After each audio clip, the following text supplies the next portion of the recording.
Nobody at the wheel, somebody hold the controls, give me something real. Somebody grab the wheel, somebody aim the machine towards something real. Somebody step on the brakes, someone who feels take the wheel, someone blow me away. Something to give me the shake, somebody real take the wheel, get me out of this place. Is anybody even driving this thing? Is anybody even driving this thing? Is anybody even driving this thing? Is anybody even driving this thing?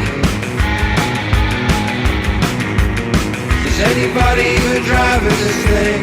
We keep on calling but there's no one listening. Does anybody really know anymore where we're going at all, what we're all headed for? Is anybody even driving this thing?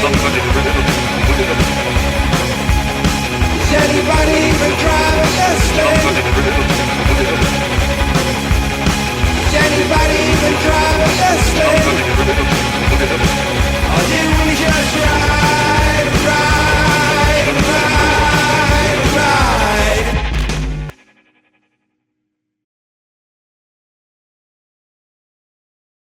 Guys, hello, welcome. It's been Dude, so long. I feel like it's been forever. How you guys doing? Dude, why are we low-key in space? Yeah, Jackson, good. It's a good thing you point out. This is not Wait. D&D. Guys, we play D&D, Whoa. but this is not D&D. What is this? No, it's 1920! Guys, this is not D&D. This is Journey NFZ. It is a game system that I have been developing for the better part of a year, and we are finally getting the chance to play it. Guys, Journey NFC takes place in the far future of the Milky Way galaxy, where we got tons of new stuff, whole new worlds to explore. We have a new game system, new dice rules, new stats and abilities, new classes. It's got everything, really. If you're interested in Journey NFC, you can check the chat and you can see a Google Doc for the Game Chester's Handbook. If you want to just hop in that Google Doc and see what that's got going on, of course you can. But guys, I got a little bit of brief background on this setting if you want to hear it, or not. We can just get right into it. Yes. Does anyone care about the lore? Of course. Does anyone care about the lore? No, I mean, Dude, like, I'm you so Give me the curious. lore. Yeah, I mean, If you hit us insist. with it, man. So Guys. if curious. you insist, I mean, Just come after the turn of the 22nd century, humanity would begin to properly reach beyond the stars. Slowly but surely, they would begin to colonize the nearby star systems and discover new worlds. However, this era of discovery and prosperity would quickly end as humanity fell into its old habit of infighting. Faction lines were drawn and empires arose. This began humanity's greatest dark ages, as millennia passed with little to no exploration, with all efforts being spent in the murder of their fellow man. This dark age, however, would eventually end, as humanity was discovered by another alien civilization, a civilization that was vast and far more advanced than humanity could ever hope to be, and luckily, entirely benevolent. The Thurlian Way, as they were called, was a confederation of innumerable species that was led and mostly populated by the Thurlians, a race of humanoids that were strangely identical to humanity, but they had a couple weird differences when it came to how they expressed themselves. Humanity was offered to join the Way, which they graciously accepted after, of course, a brief unification war. For 100 years, humanity prospered under the Way. However, as they continued to grow and expand, the Thurlians became unsure of humanity's ability to be governed. Trying to quell humanity's ever-growing effect of strife, the Thurlians would try to forcefully manage the human population. This went poorly, and in a few years, all of humanity would revolt and secede from the Way, beginning the Human-Thurlian War. Now, the galaxy is enveloped in a war of magnificent proportions! With high political intrigue, inconceivable strife, and the battle of the very human condition itself. But none of this really matters, because this is not a story about war, soldiers, or politicians. This is a story about everyone else. This is a story about spacers. Players. The stars paint themselves on a vast expanse of space, a black canvas speckled with brush spatters of white, piercing through gradients of innumerable nebulas. We sit looking at this scene for a long moment, letting the visage of the infinite overtake our senses. When suddenly, there is a disturbance. Emanating from indiscernible points, we see growing streets of bright neon blue. A stringy, smoky substance begins to manifest itself. We see these streaks twist and turn, conjoining as they coalesce on a single point. This substance stirs, weaving it around itself before it begins to glow in a blinding blue light. As the flash subsides, we see an object emerge from the coalescence. It shoots past, leaving trails of neon blue in its wake as we quickly follow. It's a ship, and a banged up one at that. A rusty, blocky exterior covers whatever paint job it may have had. As it propels further, we see shaky exterior panels only held by a few screws, and chipped wings holding half-destroyed guns. The only iconography seemingly on the ship is a livery, created by the scraping rust on its side, dubbing it Yonder into Zone. We push further into the ship's interior. Inside, past steaming, shaky pipes, cluttered engine rooms, and unmarked shady crates, is a central cabin. Grimy and dirty, with mysterious fluid dripping from the roof, we see a dozen seats lined along the walls. Sitting in these seats, we see a wide variety of people. We see gruff mercenaries clad head to toe in all manner of weapons. We see sleazy bounty hunters with wide-brimmed hats and glaring eyes. We see battered refugees clutching onto what little possessions they have left. As we dolly along these figures, seeing their scars, the mechanical augments, their worn eyes, we finally settle on one. Sitting nearest to the corner, arms crossed and scanning the room, is a rather inconspicuous character. Zach, would you like to introduce your character? All right. My best gal is named Tina Lazuli, and she's just an unassuming girl by the looks of it. Wears a long coat, trimmed with a bit of purple, but starkly taken out by her very bright red hair. She tends to try and blend in with the crowd when she can. Yeah, so Tina, you're kind of like scanning the environment, you know. I think you spend a lot of your time trying to be as inconspicuous as possible. That's kind of why you're in this corner, you know, hoping like the shadow of the light just kind of doesn't hit you so much. Actually, say this, Tina, as you're kind of scanning, would you like to give me a mental check? I would love to. Guys, this is where we're going to get to show off NFC's new dice system. NFC uses a number of dice. They're all six-sided. This is what we call ability dice or success die. We're going to use these to figure out if a character succeeds or fails in a given check. There are three types of dice. There is a success die, there is a neutral die, and there is a failure die. I'll say that this is a seemingly mundane task. So go ahead and start with one neutral die and then add your dice modifier, which I believe is, what is your ability score on mental? 4. So you would add a negative and a neutral die to that. Okay, so neutral. Go ahead and roll that one. Okay, and Fail. then go ahead and add one more neutral die, because I said, is that your, for a 4, I believe you roll a failure and a neutral, right? Yeah, 1 failure, 1 neutral. You gotta add a neutral die. So you grab another neutral die and put it onto the board. There you go. Go ahead, and we'll go ahead and just re-roll all of that to see what you get. I think I understand now. I see. Fuck. So. Oh no, I think I understand that. Good. Yeah, so Bad news bears.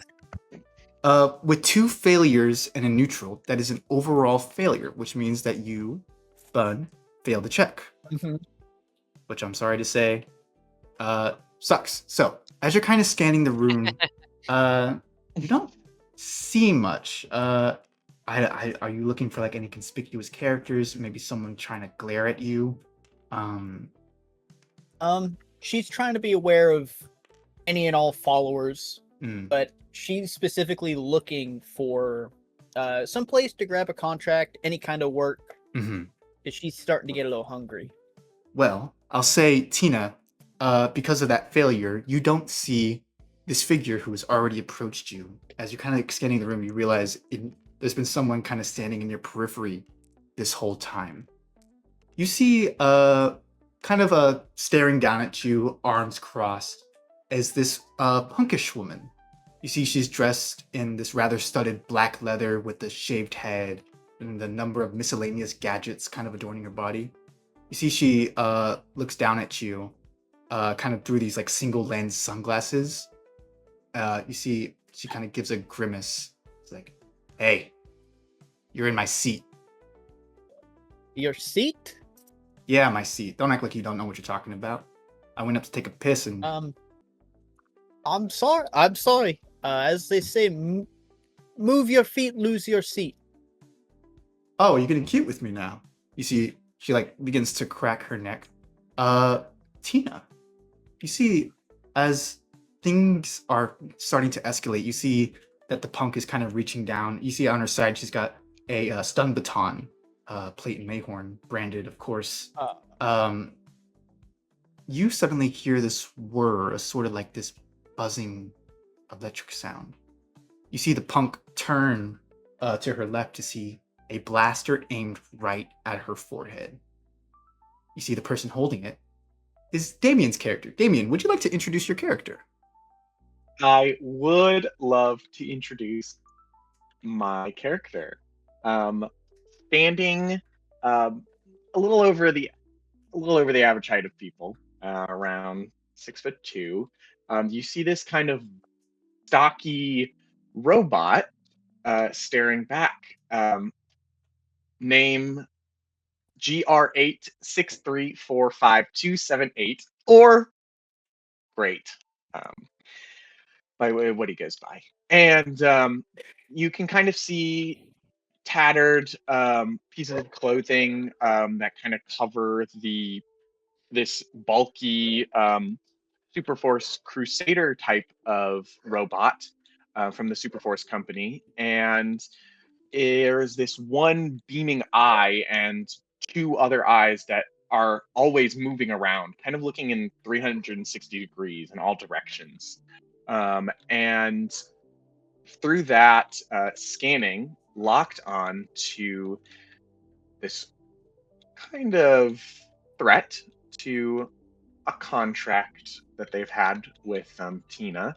In regards to protection, Great points the blaster and says, detection, threat elimination, question. Uh, that's pretty menacing. I'll say no roll needed. You see this punk kind of chin up a little bit, seeing the blaster as this very cold way of saying like, I can kill you right now if I want. You see she puts her hands up slowly. Easy, bot. I didn't mean nothing Bot. by it. Not easy, bot, hard, bot metal. Right. You see, this punk looks over at you, Tina. How'd a fucking bum like you afford a Crusader? Tina ask question. Tina answer question. Wait, you mute or something? Maybe I couldn't find my voice for a second. Maybe I make good connections. Connection mediocre. Right, well, you better not let me catch you on Castar when I get back to my gang. See, she puts her hands down, takes a couple steps back before finding her own seat further up the cabin. Kind of glaring at you guys the whole time. Yeah. Tina's just gonna wave her off. See what Great brought back. What info he has to share, or what he's been up to. Can I roll to see if I got any information on the situation? Yeah. So we'll say Great was kind of like looking around, asking around, maybe. You guys, I think, are rather new to being spacers. You guys really don't know what it takes to be a spacer quite yet. We'll say, Yeah. when it comes to if Great was trying to like interact with people, I'll say that's a personality check. We kind of like have like a cutaway gag. Yeah, so Great, we'll go to like a minute before all this happened. You kind of approach these two like buff, mean looking spacers. You see one, that kind of same wide brimmed hat character. You see he's got these kind of robotic eyes, that augmentation that's kind of like seeping into his flesh, and this other guy, big fella with a big heavy blaster in his hands, kind of rested against his shoulder. Yeah, so Great. You walk up to them, because why not, right? And you're trying to gauge. We'll see how this interaction plays first before I ask for a personality check. So we'll say you walk up to them. Great. Introduction. Would like to ask, how doing? Great. You see Thumbs up. Great. Great does a thumbs up. You see these two spacers kind of give you a big eyebrow raise. You see the big one goes, "Oh, looks like we got us a bot here. Tell me, was that a Crusader? Yeah. I ain't had me a Crusader in some time." You see he gets up to approach you. Super Force. Oh wait, what did he say? Sorry, you cut out. He says he hasn't had a greater, or he hasn't had a Crusader in some time. Will you for sale or something?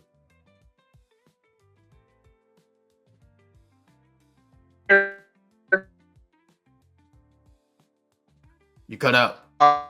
Oh, his voice box is all fucked up. What? And then you see Damn Great hit robot. himself. You see Great hits himself. Recalibrating. Question: what is ship atmosphere like? Where is destination? We're headed to Castar. In Castar or in Castor, starport. Affirmative. Verifying information. How are you? What do you seek in Castar? Work, same as anywhere else. You see the wide brimmed hat guys goes, "Yeah, we're just a couple of guys looking to make some credits. What's it to you? You trying to team up or something?" Question. Team up. Possibility. I don't know. I don't like Question? working with bots. You never know when they'll go crazy and kill you. Negative. Say that again, friend. You're somewhere else. You're somewhere. This has been the Oh, past. I am. I thought. Okay. In the past. Negative. Great wonders if you will do mission with Great to find new ship port out of Castor.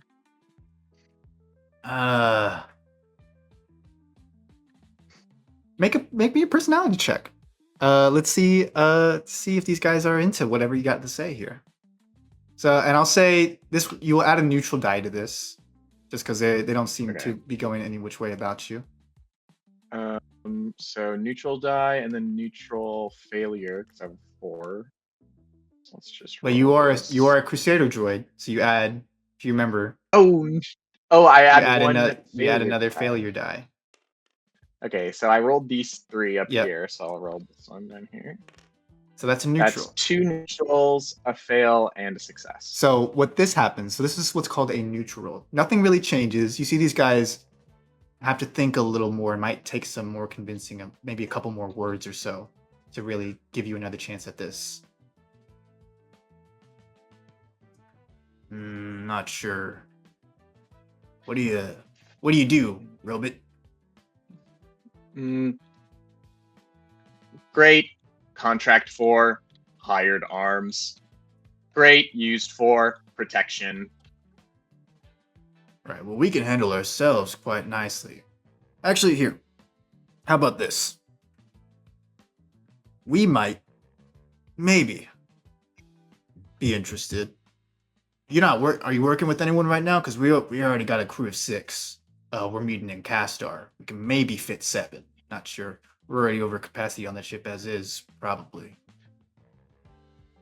Great kind of scans the both of them, thinks, and then goes, ally pending. We'll figure out once talking. All right, well, get back to us if you want. We'll be here. Do you have destination once Castor landed? Yeah, we're supposed to... You see the wide ring hat goes, don't fucking tell him, man. You don't know this fucking bot. Because, nah, not sure. Maybe we'll see you there, but I'm not sure if I'm willing to tell you that quite yet. What is team name? We're the Stargazers.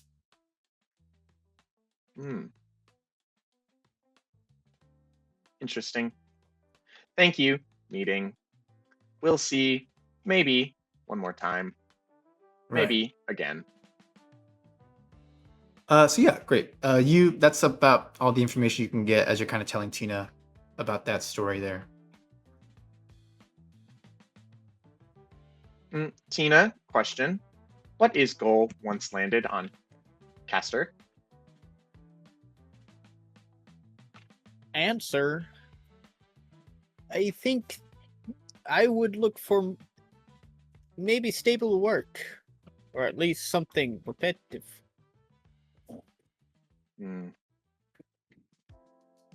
What kind of job, Tina, looking for? I don't know. I've heard of waitresses. I'd like to try that out at least once. Waitress doesn't suit. Woman chased by suits. Now, maybe I do something great for them as this waitress. Tina, suspicious. They say service is the best way to get to someone's heart. I think. Something like that. Calculating. No heart found. Tina, failure. I have a heart. What? What do you mean by that? You're the robot. How can you say I have it? Of course I have a heart. What the? Already one day we work together and you get snappy with me. Hey. Great kind of looks around the cabin. Is there a window that looks outside of the cabin? Well, yes, there is. You see, there is this kind of like this really grimy window. A lot of condensation from the coldest space. This ship is not very well insulated. Yeah, as you kind of approach it, I'll say, actually, as you're approaching it, you hear the intercom come to life. Well, hello, my interstellar travelers. This is your captain, Rusty Cad, from yonder interzone, telling you that we are approaching our destination. If you look to your left, you should be able to see the planet of Castar approaching us. Yeah, so, as we kind of pull out to see, Great looking at the visage of Castar, we see, Castar. We see this, we see this kind of this red surface contrasted by a bright blue ocean. It's really is this kind of alien planet. You're approaching it fairly quickly. You see the intercom kind of continue. We'll be landing in the Ancasto starport in approximately 30 minutes. We recommend that you take your seats and buckle up as we enter the planet's atmosphere. Or not. As you know, we're not liable in anything that happens to you, no matter what. In the ship, out the ship, we don't really care. We hope you enjoyed your flight and want to remind you that the price for returning to Federation space has increased tenfold. Yeah, so great. You kind of see Castor in your visage there for as that intercom dies down. Question, Tina. Yes, great. How safe do you believe we are? Question from Chasers. Well, I think safe is relative. I feel pretty safe, but I don't think you feel at all. But I don't think you should worry. Heart on fire. Heart on fire. You're not sparking. Figure of speech. Tina dumb. How safe do you feel land on Castor? Yeah, well, it's new, but I don't suppose it'll be all that much of a problem. Question, Tina. Yes. Do you need hired gun? Question. Now, I take issue with hired. Broke. Statement, not question. It's like arguing with an L core. Well, maybe I'm a little skimping on resources. How about we travel on Castor together a little while, see how it feels, I guess. Great. You see Great like thinking, and in the eyes of Great, there's like a looting symbol. And then as he's thinking for a little bit, you see like the antennas on his head like whir, and then it like pops like a toaster that's done like pew! And Great looks at Tina and Great understand predicament. Great agrees. Great wants to travel with Tina. Statement. Great thinks once credits are enough, Great leaves. Contract ends with Tina. Once credit limit reached. Agreement, Tina. I think that was cute. Yeah. I'll agree to those terms and conditions. Great. Puts out a hand to shake Tina's hand. Does Tina accept? She'll accept. Then you see as like the arm, instead of like shaking up and down like a person, the whole entire arm moves, like starts sliding up the body and down the body. That'll do, bot. That'll do. All right. We see as we kind of like have this like real close shot at this handshake, we pull away as we leave these two. We pull away to see the ship approaching Castor, and we push past it, rapidly approaching the planet before we settle just above the atmosphere. We see stationed in low orbit is a grand fleet, 100 ships strong. With black steel and titanium hulls, they loom above the planet, with the number of them casting a shadow below the surface, even though they're so high up. We push closer, passing by fighters, destroyers, and battleships, before finally settling on one particular ship. Smaller than the other destroyers and battleship, but still very much large in its own right, is a frigate, the Federation Glaive-class medium vessel.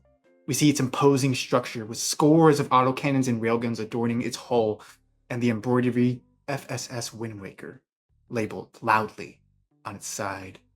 We push into the interior in its winding corridors as hundreds of Navy men and soldiers make their way to and fro. Finally, we push into the helm. A dozen or more ensigns and pilots line rows managing monitors and ship navigations. And standing above them all, hands behind his back, looking at the visage of the world behind or before him, we see Bram's character. Bram, would you like to introduce your character? Romeo St. Clair is somewhat of a living, walking fever dream. The most immediately noticeable thing about him, which says quite a lot because there are a few things that would fit that descriptor, is his height, which is 5'11", which is normal to us, and is not so normal to the other humans of this world, which he has been made very aware of and does not like to mention. But once you get past that, he's dressed in something that can only be described as obscene layering, the type that would make what the Disney Channel did in the arts look incredibly tame. He has a black shirt, which is faintly visible under a thigh-length military officer's jacket, which is faintly visible under a black ankle-length overcoat, which is faintly visible under a full-length cape. It's technically uniform, but it also looks like a Halloween costume, and it's only cool in the way a Halloween costume is, which means for 364 days of the year, it is not cool at all. But he wears an expression that tells you he doesn't really know that. He tries his best. As you're kind of like standing, again, hands behind your back, you're taking in this sight. This feels right. You see, again, all these people around you. And for a moment, you are right in your element. Just before you hear a throat clear behind you. Romeo, could you, you turn around to see your brother, James St. Clair. You see, standing about a head taller than you, so like, you know, about 6'4", 6'5"-ish, kind of dressed in a uniform, not as loud as yours, and certainly more, we'll say, Federation proper. Kind of this white uniform with accents of black and blue, the symbol of the Federation painted on his left breast. You see, he is standing with the metal insignia, or the insignia of a well and true captain, the captain of this vessel. You see your brother James is kind of gesturing you to like maybe step off the podium. James, could you or Romeo? Yeah. Sorry, JJ. Yeah. And Romeo will step off and he'll kind of like give a thumbs up. Could you not call me that in front of my men? Just, you know, I got okay, bro. Yeah, no, okay. It's fine. All right. Well, we're here. You know, we can land shortly. We got to refuel anyways. Again, though, brother, I don't know why you're doing all this. I mean, listen. You see, he kind of like puts a hand on your shoulder. I understand the military might not be for you, but surely, you know, if you asked Father, he could find you like a corporate job, play in Mayhorn or Lunatic or something. But I don't get space.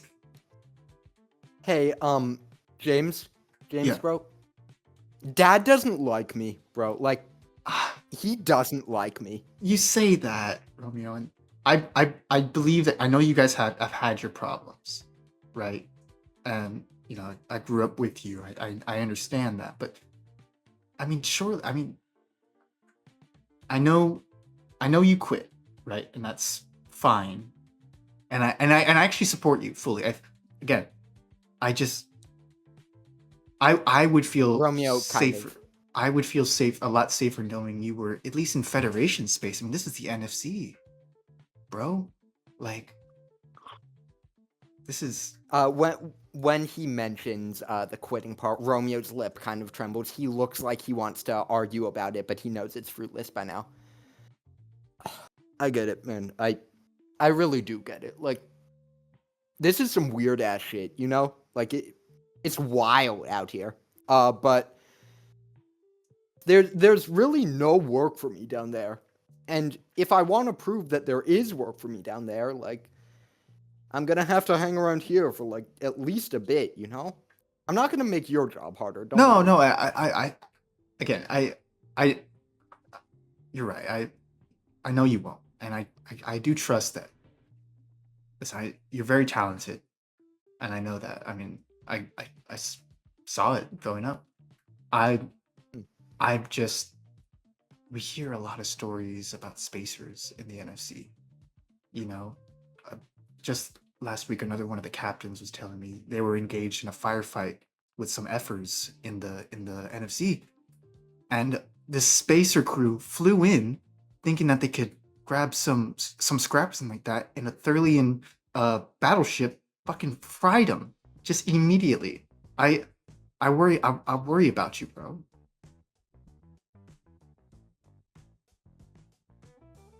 But if Can you, I be real with you, James? yeah, Bro, I know you think I'm, like, a little crazy, but, the withdrawing, the voluntary withdrawal, yeah. that was, like, a highly encouraged withdrawal, okay? Like, for real, I promise. I wasn't capping about that. Okay. So, if I want to get highly encouraged to get back in there, nothing except this is going to work. Because there's nothing except this where I can do this kind of thing. Go ahead and give me a personality check, actually, All right? to see how well your brother responds to this. So that is +2 success dice. Yes, And and what's and the I'll base? say you go ahead and just add a success die too, because your brother wants to believe you. So that is 3 success dice.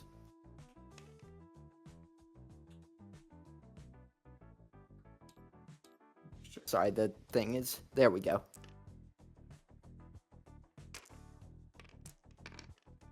Alright, so that is a crit success, a success, and a fail. Okay, so overall 2 successes.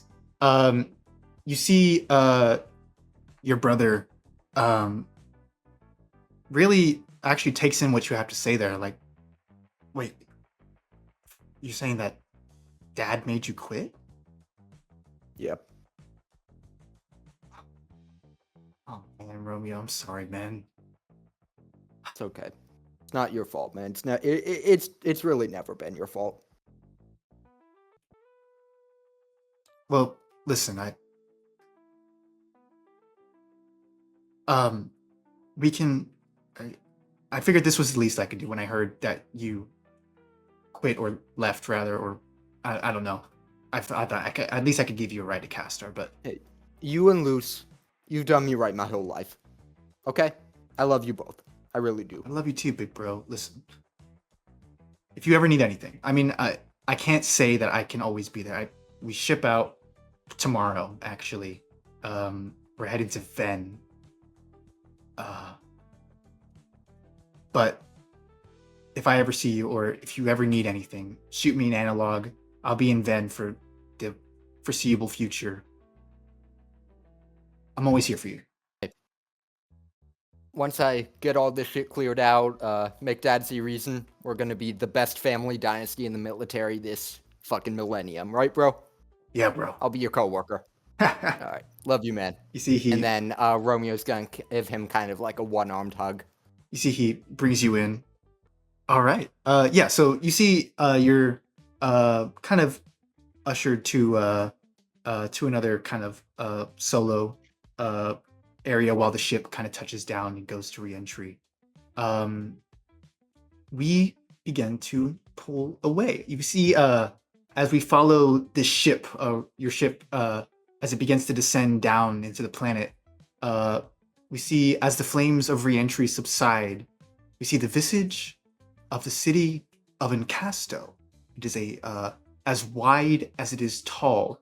We see hundreds of cloud-piercing skyscrapers with thousands of ships flying in between them like swarms of locusts.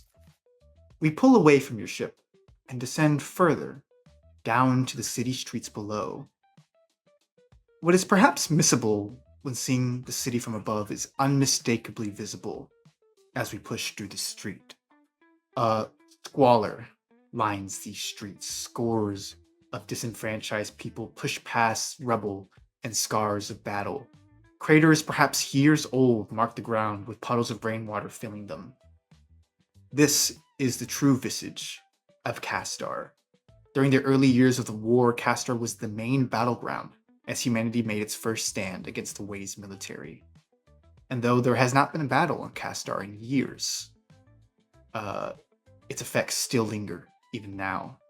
Millions died on Castar, and it is remembered as humanity's first victory against the Thurlians.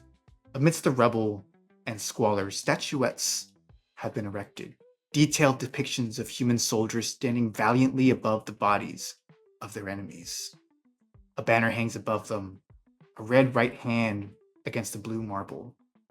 Standing before one of these statues, watching as the banner bats against the wind, is Sebi's character. Sebi, would you like to introduce your character? Absolutely.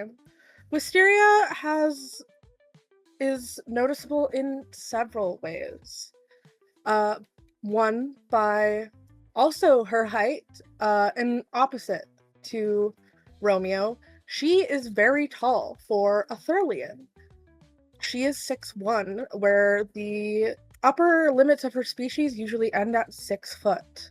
She is also bright pink, and she wears a green jumpsuit with mesh panels that show her skin. She is very obvious. She stands out amongst the crowd, and she doesn't seem to mind. It almost seems to be on purpose. Wisteria, as you've kind of stopped for a moment to regard this statue, maybe one you've seen before. What are your thoughts as you're seeing this banner hanging above it, the statue of humanity? She is taking in the stitching on the banner, the pattern of it, every twist in its, every little bit of color and vibrancy, and she is just loving every little bit of it. This is the beauty in humanity that she loves. This is the half of humanity that she adores. I'll say as those thoughts kind of linger for a moment, you suddenly feel the weight of the package in your hands, and you suddenly remember Yes. you have a job to do.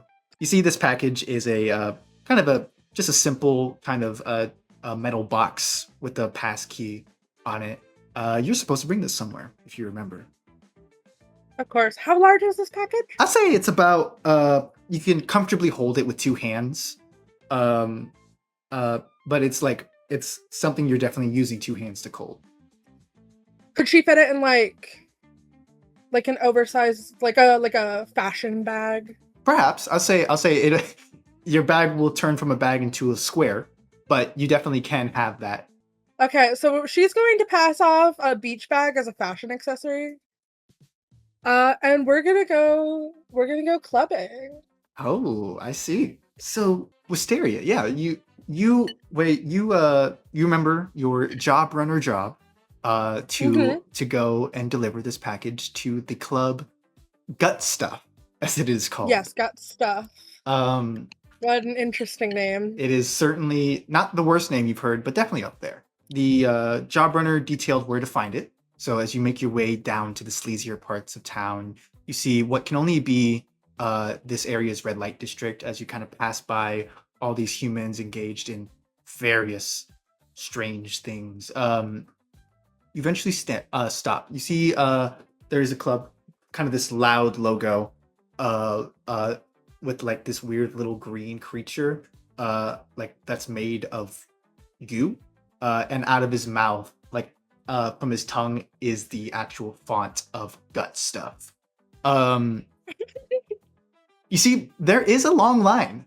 You see, there's this kind of bouncer at the door.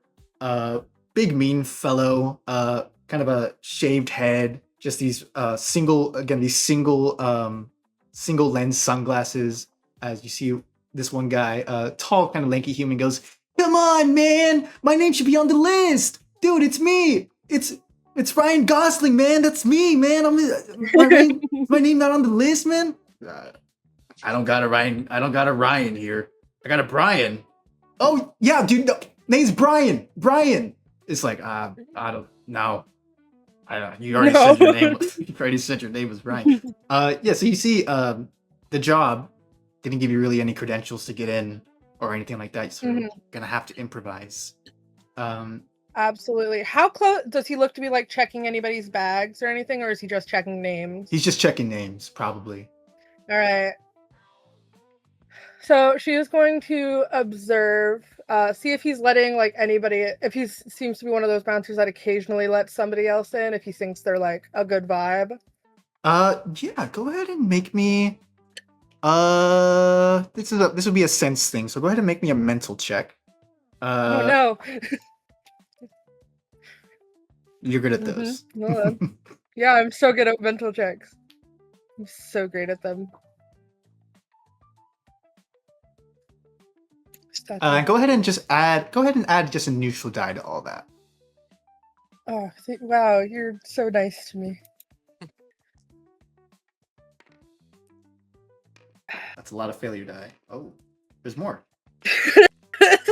Oh, she is not very observant. Oh, goodness. Come on, select them all. There we go. That is almost a success, but certainly a that failure. That is only one failure. Hey, that's one failure and a neutral. Yes. We'll say you don't really see a pattern of people. You see he does let in some people. You see like someone goes like you failed on the check, but you see that they mention a name. You're not sure what the name is, but that name gets them in.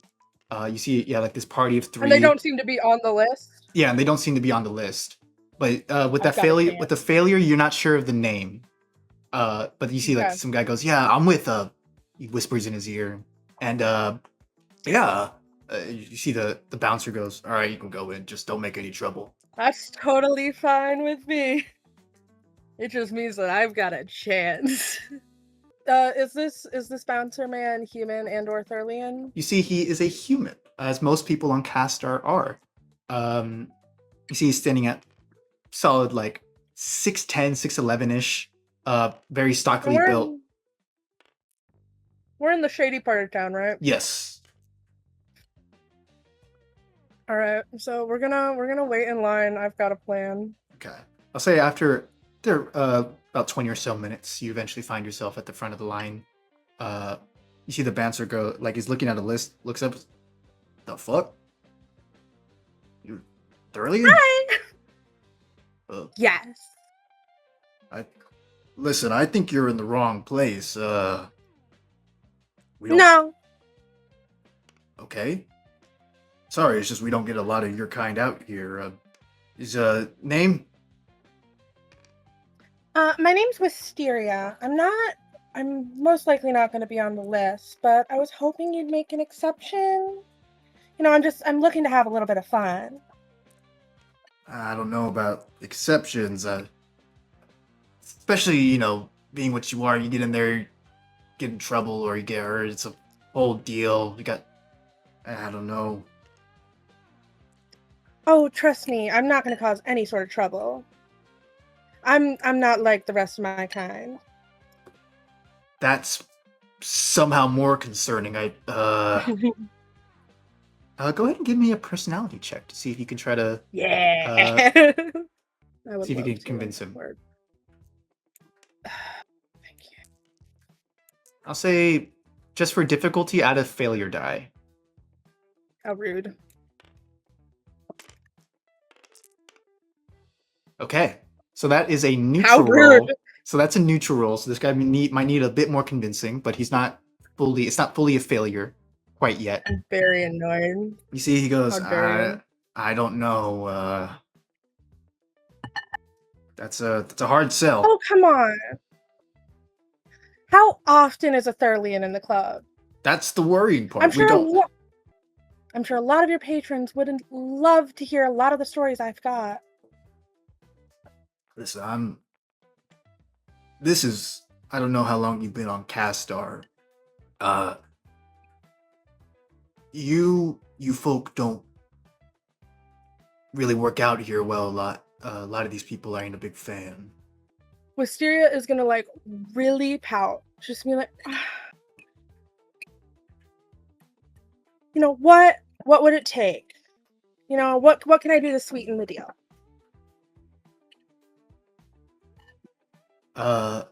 Give me another personality check to see what Do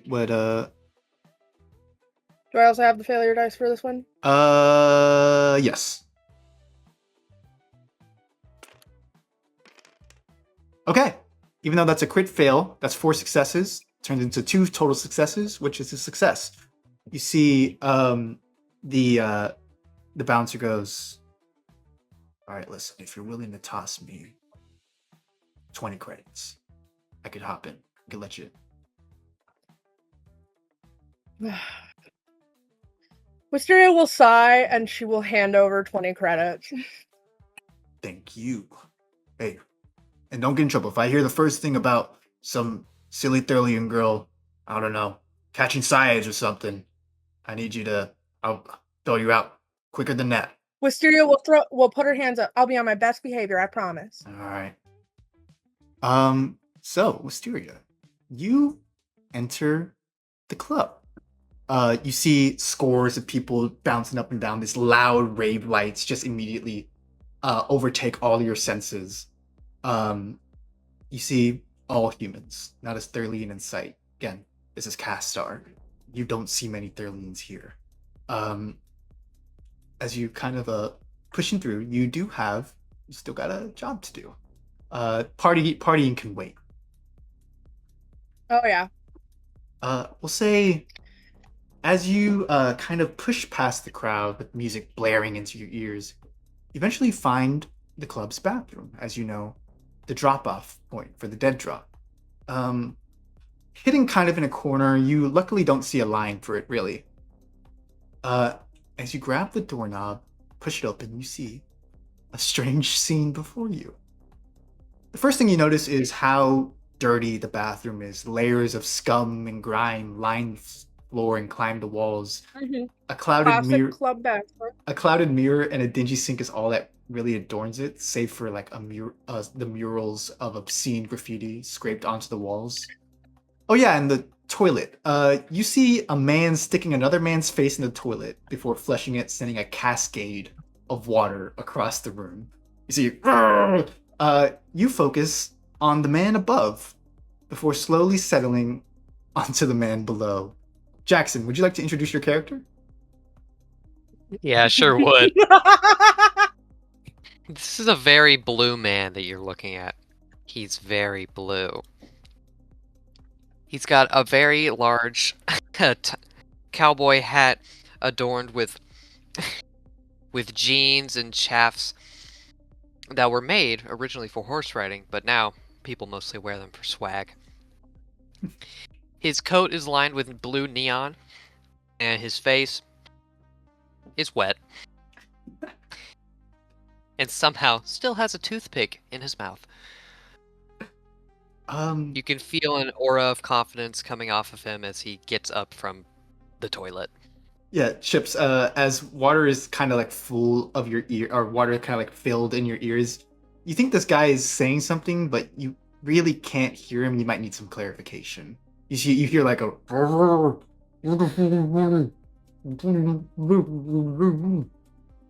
Huh? What did you But I say? hear him. Yes, Mysteria. You hear this guy, this big, so this is another kind of like bouncer fellow, almost like actually nearly identical to the guy outside the building.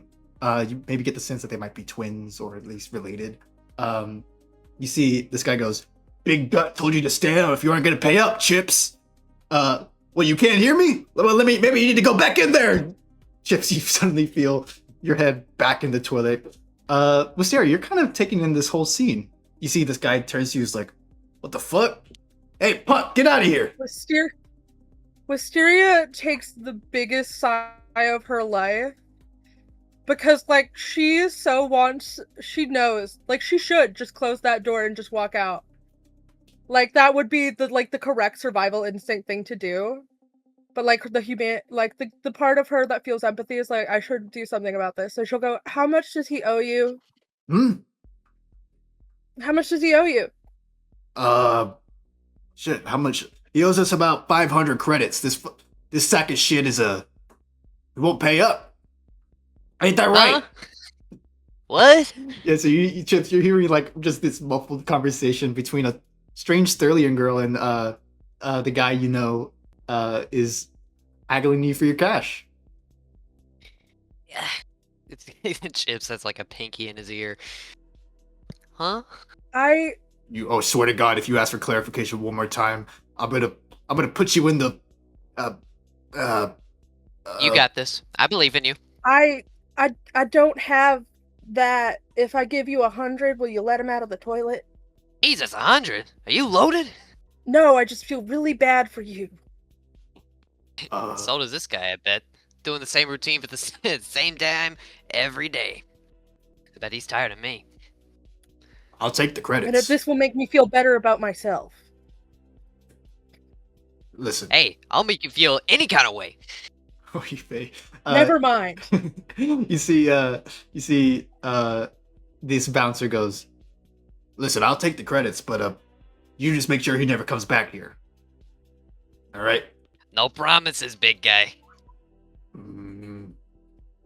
You see, Wisteria, he's I'll kind try of my best. holding out his hand for the credits. She'll give him 100 credits, but she is now almost regretting it now that he said that weird line about making her feel whatever type of way. You see, this guy pockets it. He goes, "I don't know how you know this guy, but he's bad news, let me tell you.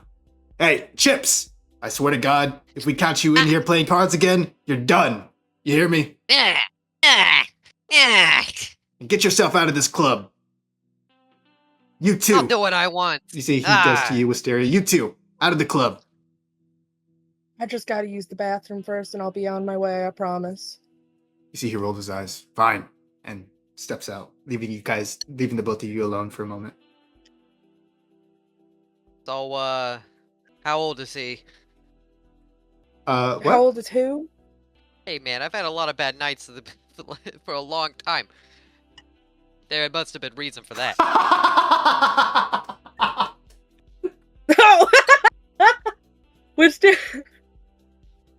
I'm a Thurlian. Hey, That's Chips makes not magic happen. possible. Chips makes magic happens. I don't know what to tell you. I've had a lot of regrettable happenstances. You would never be one. Lord knows I wouldn't know. So, what do you want me to do for you? None of this shit comes free. I regret doing that. But she's gonna, like, take off, like, the tank of the toilet or whatever and put her box in it. Yeah, Chips, you noticed that, I'd say, as well. And then she is going to grab this man by the collar and drag him out of this club. Oh my god. Yeah, so... Seriously, how old is he? She's She's accepted responsibility for this man now, I guess. The bouncer said so. Yeah, so Wisteria, as you're kind of pulling Chips out, you see the party has actually just gotten more live. You see the DJ at the front is like, "All right, guys, we got 10 kegs. Everybody gets a keg, and everyone gets another keg." As he kind of like forcefully ushered out of the building. She groaned so hard. She's like, "Oh, I'm missing such a good party." Hey, lady, no one's forcing you to do this. Oh! Sure is. And it's your fault. Before eventually you guys are both kind of outside the club. You owe me. Oh, Chips don't owe you a damn thing. Let's get this straight. I don't know you.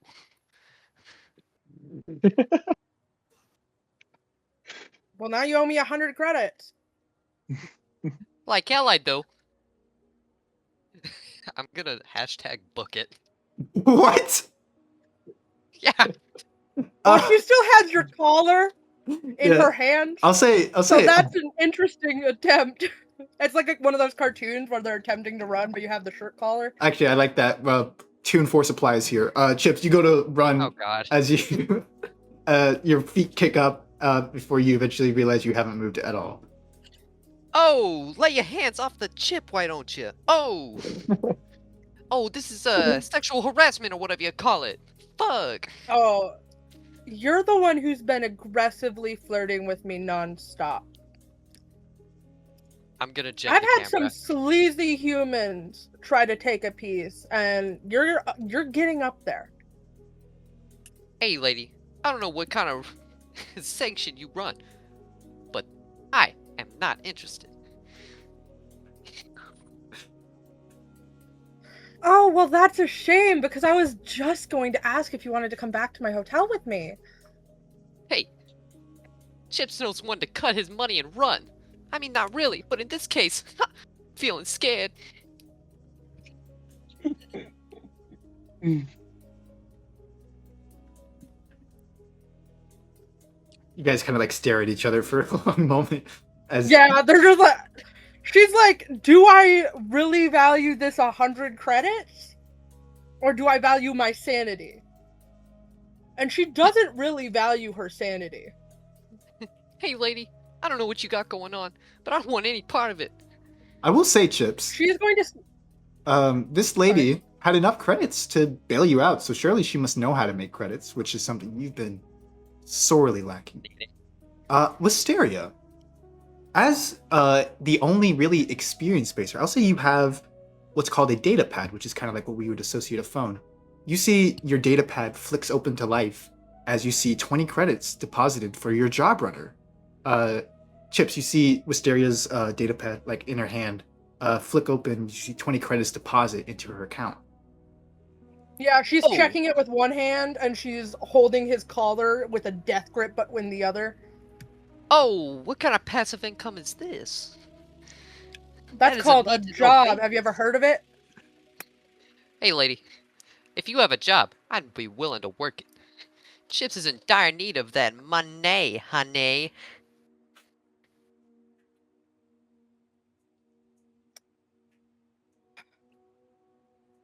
Well, I just paid 100 credits to bail you out because I felt sorry for you, and now I'm feeling sorry for myself. Hey, look, that's a personal problem. But if you need a problem, Chips can work with that. So I'm going to cut you a deal. She will release his collar. Okay.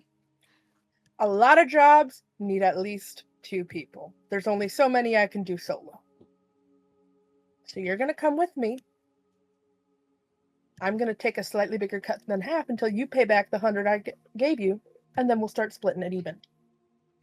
As if that's not a story I've heard before. Let's get to it. All right. She's So looking at him like, you. we see the 2 vagrants kind of almost do you guys shake on it? No. She doesn't No. want to touch him again. We see you guys kind of like stand like arms crossed, being like, you're not quite sure if this is gonna work or not. She just but, like rolls her eyes and she's like, follow me. Ugh. we're going to pull away again, pushing through the city once more, past buildings and streets, before settling on a massive structure, a giant concrete and metal dome with neon accents and hundreds of holographic billboards. We see one of these billboards shift from a promotional ad for the newest Plate and Mayhorn model, B-Series Android, to a big welcome sign. It reads, Encasto Starport, welcome to the zone. We push into this massive building, revealing what can only be described as an airport terminal from hell. It's the size of a dozen football fields. We see thousands of people departing and boarding docked ships as they enter from above. We see lines of people, hundreds of feet long, queue up behind kiosks. as passports and identifications are scanned. We push into one of these lines, past innumerable travelers bored by the monotony of bureaucracy, before settling on a pair of interesting figures. Finally, at the end of the line, we see two Thurlians dressed in strange gray garments as they stand politely, waiting for this haggard attendant to regard them. We see this attendant look through a pair of rectangular glasses with a bored gaze. "Name?" she asks in a monotone voice, and as we pan over, we see who she's talking to. Lyric, would you like to describe your character? So my character is a Thrillian. Like a almost pinkish pearlescent skin, purple eyes, white hair, wearing these like very basic gray garments, not as stand outish as most other people in this terminal. He will clear his throat before speaking. My name is Sha'an Varos. Mm-hmm. Reason for stay? I've come to understand humans better. Fuck. Alright, whatever that means. May I see some identification? Yeah, he'll hand over his what is the like space version of a passport here? It's a passport. Definitely got Okay, one. passport. You see, He'll hand over his passport. yeah, she scans it. She's like, right, well, be on your way. Enjoy Castar. Go on. And he'll move on. Yeah, Sean, you look around you and see this massive structure, bigger than anything you've ever seen, like, at least on Analon and those other worlds that you went to come in here. This is so far the biggest thing you've ever seen. This is a well and true spaceport. You're seeing like these ships, these like the dome open up above, like it's like each like segment opens up and a ship falls down and is like escorted and docked. You look down eventually though, and you see a familiar figure. You see Analon, your fellow wanderer and companion these past few weeks. You see he's kind of dressed in the same dull gray garb as you, but it's contrasted by his bright red pearlescent skin. See, he's also looking around and he's like, well, it's certainly grand. Very much so. Oh. Shall we walk together to the exit? Actually, there was something I wanted to say. I think, I noticed a ship departing while we were in the line. I had the time to talk to some of its denizens, and apparently they're going to be moving into Federation space. I thought perhaps that's where I'll go. I see. Well, I intend to spend some time in Castar and remain in the no-fly zone for a while longer. I suppose that this will be where our paths part then in our journeys. Yes. It was nice to meet you, Sean.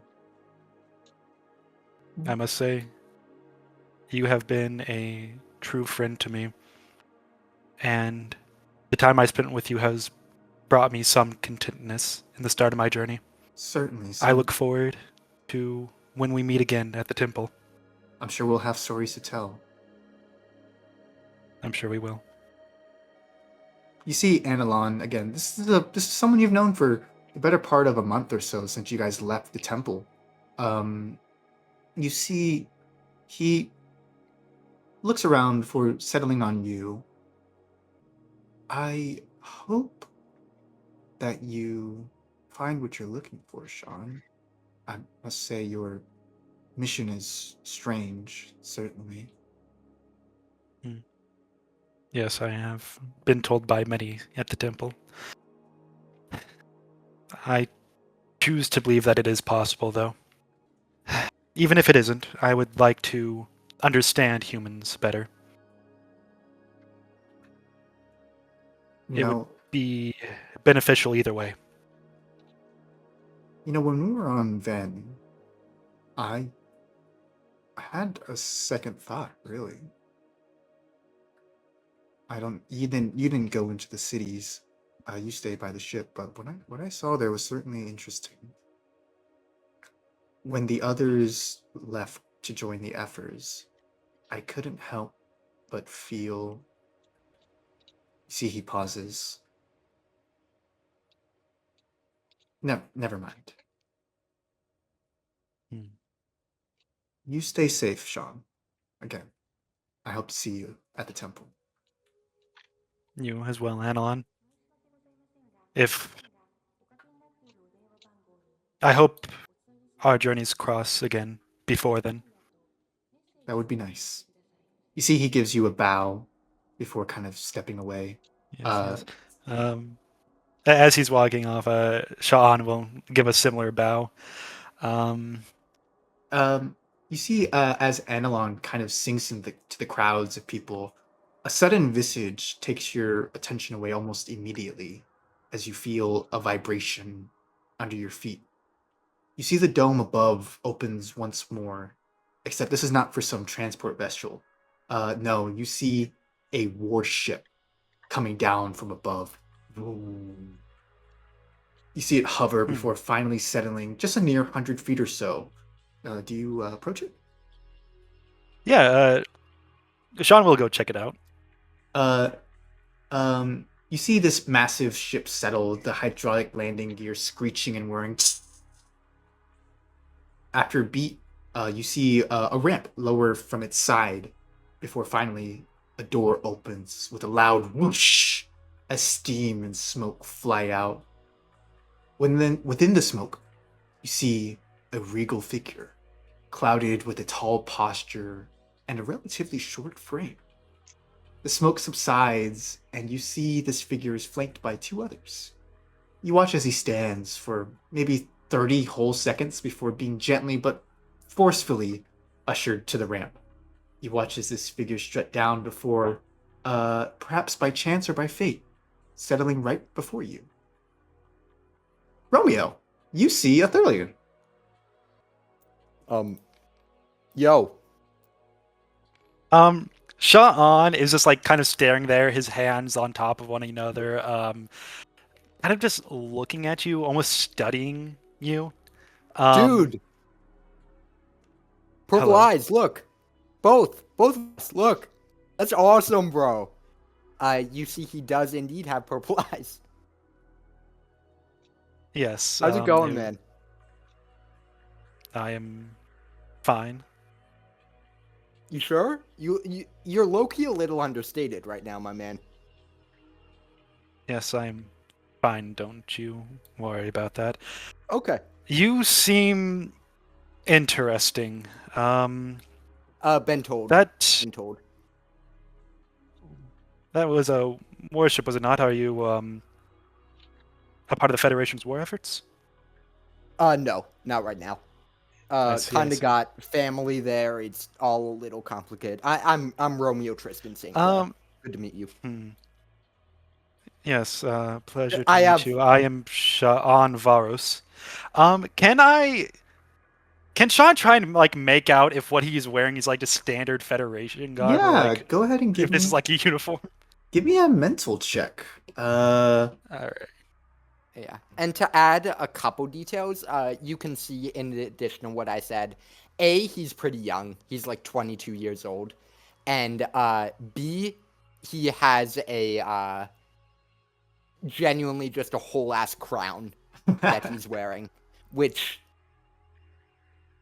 you probably haven't seen many others in the army wear. Oh, 1 second. I'm trying to find out what... I have an 8 for mental. I'm trying to find out how many dice that is. It should be... That is 2 success die. Alright, 2 success die.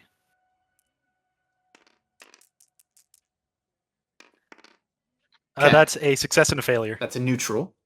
So go ahead and, because this is kind of like a... Go ahead and just roll me another mental check, but this time add a failure die to that. Okay, so another with a failure. Oops. That's... That is a neutral success and a failure. Go ahead and add another failure die to that. I'm really studying this Yeah. this hard. Okay, 2 successes, a failure, and a neutral. that's an overall success. So it takes you a long moment, Romeo. You see this strange Thurlian man, which I will add, you've probably never have ever talked to a Thurlian before.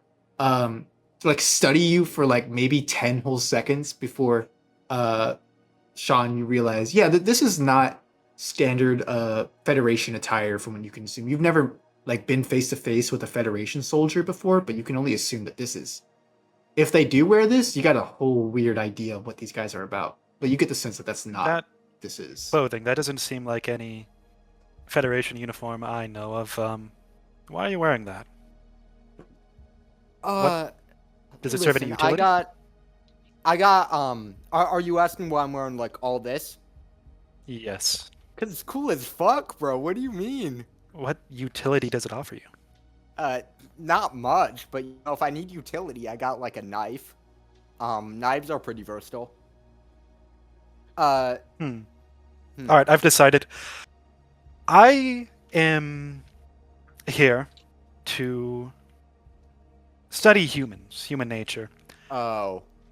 If it is all right Yeah. with you, I would like to follow you and learn more about why humans do the things that they do.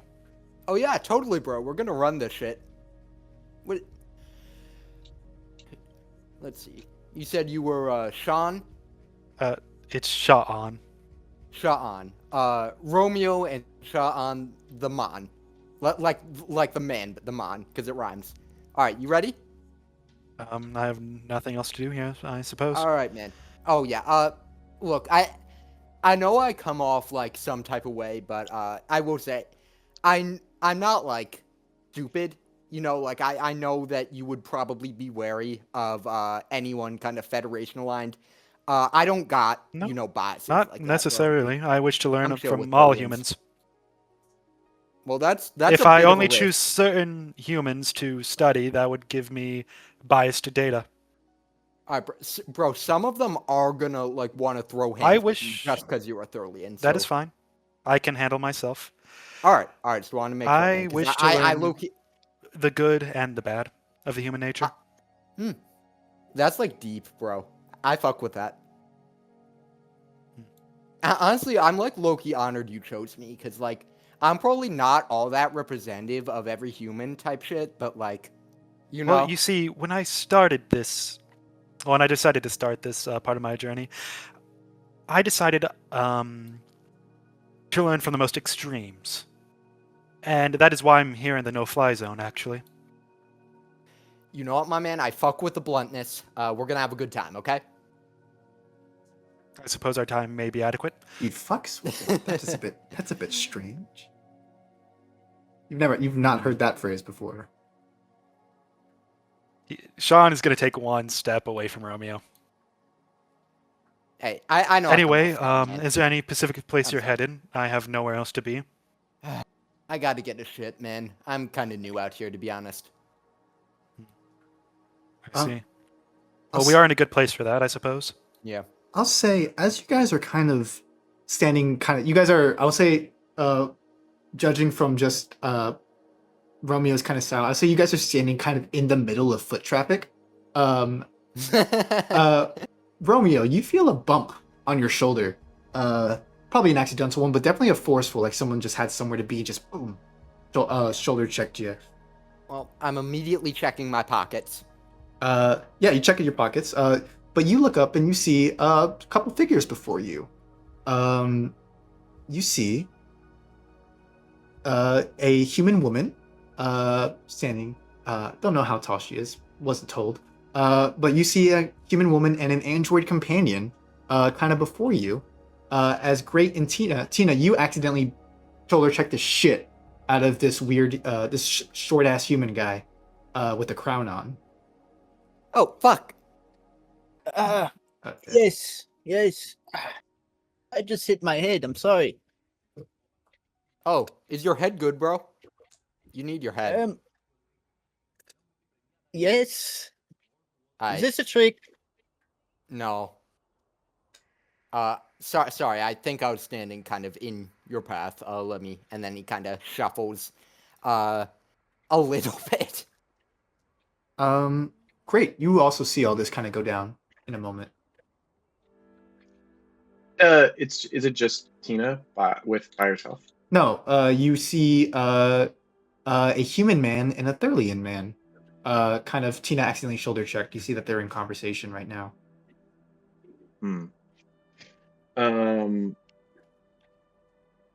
Great will just observe.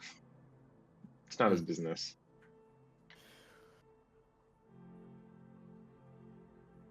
Well, I suppose we should be on the lookout for a ship then. Yeah. You guys, Good. Tina, you overhear them talking Right. about a ship. Ship, eh? Yes. Well, looking it's for one too? not my. I may be.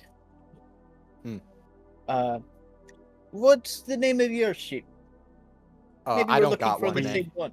You don't? Oh, We are.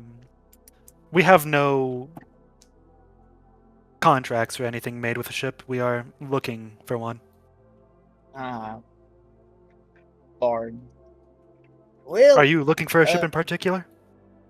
yeah, we're trying to, find work and a ship. So it would seem that you are in similar boats as Romeo. Yes, and he's like with me. It appears so. I feel like I should not be compared to this guy. What do you mean? You dress interestingly. What? I mean, your shirt has like. What is You that? can't see your shirt. It's the jacket, the coat's closed. Oh yeah. Well, I don't know, man. I like it. Like, He doesn't says it makes everyone him look dress cool. interestingly to themselves. Cool.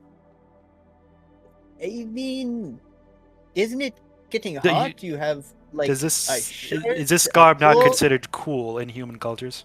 Your I jacket mean- is zipped up. Isn't that hot? Well, I'm not wearing 3 layers apparently. It would appear that you guys need to calm down a bit. You do not need to get so heated in public. Oh, I'm Hey, sorry. he came on to me at least. I'm not coming on to you, bro. Anyway, but I I digress. was going to suggest if we are both looking for the same thing, maybe if we travel together, then it will increase our chances of finding it. I think this guy needs to apologize for criticizing my awesome jacket. I didn't criticize your jacket, bro. I said you had it zipped up. You do. Your jacket's cool.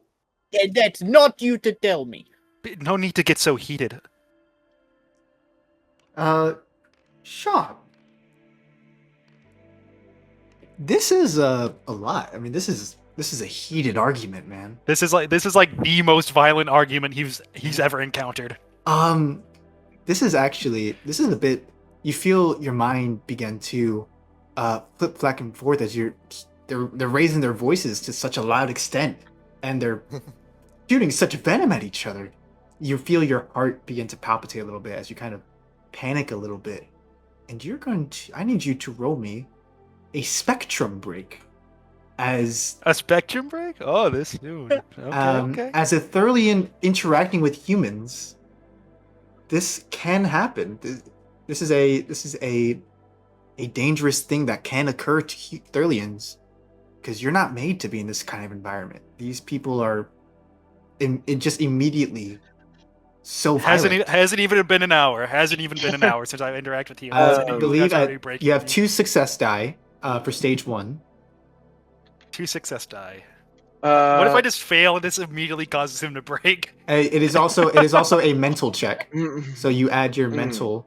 I believe that's 2 extra success because I have an 8 in mental. Yes, and then your passive as well. I believe. Isn't that second level for the passive? You're at 2nd level. Oh, we are second level? Yeah, you're 2nd level. I thought we were first level. No. LJ, I have a question. Yes. Would Great have any draw. So I gain an Thurlian. additional success die. We'll get to that in a moment, but I perhaps. And I am immune to any Science effect that might decrease my mental score. Okay, good. Let's see if you guys can break me.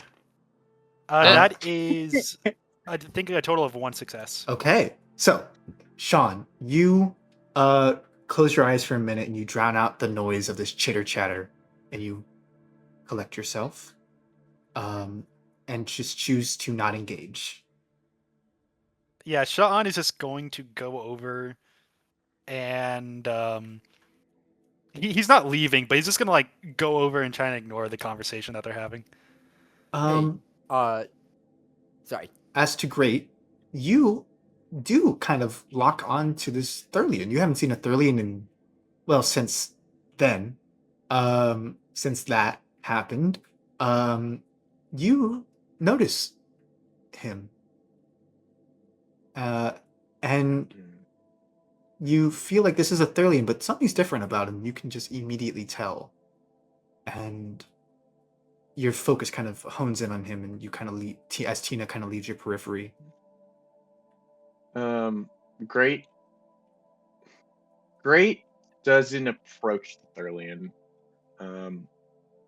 Great keeps one of the tracking eyes on the Thurlian as he starts to approach the Romeo and Tina.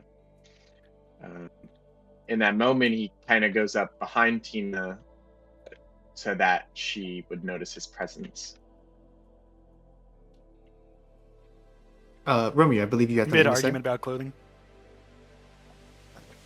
Sorry? I believe you had something to say. Oh, yeah. Hey, Thurlians, I know, like, little rough around kind of human emotion argument stuff, so maybe we should calm down a little. I don't really got beef with you. Tina sure? in danger? Tina in danger? Question. You kind of hear that chime up from Great towards Tina. I might. No, down, boy. We're fine. Great is not boy. Great is robot. Dude, your name is Great? That fucks. Oh, Great does not. How does Great a will name not fuck? comment. It's like figurative. It means it's good. I see. That's Fuck is that's good. So interesting. this is. Statement. I should add that to my vocabulary. Yeah. It's super useful, bro. I see. So this new information I'm getting fucks. Yes. Yeah, bro, you get it. It's I sexist.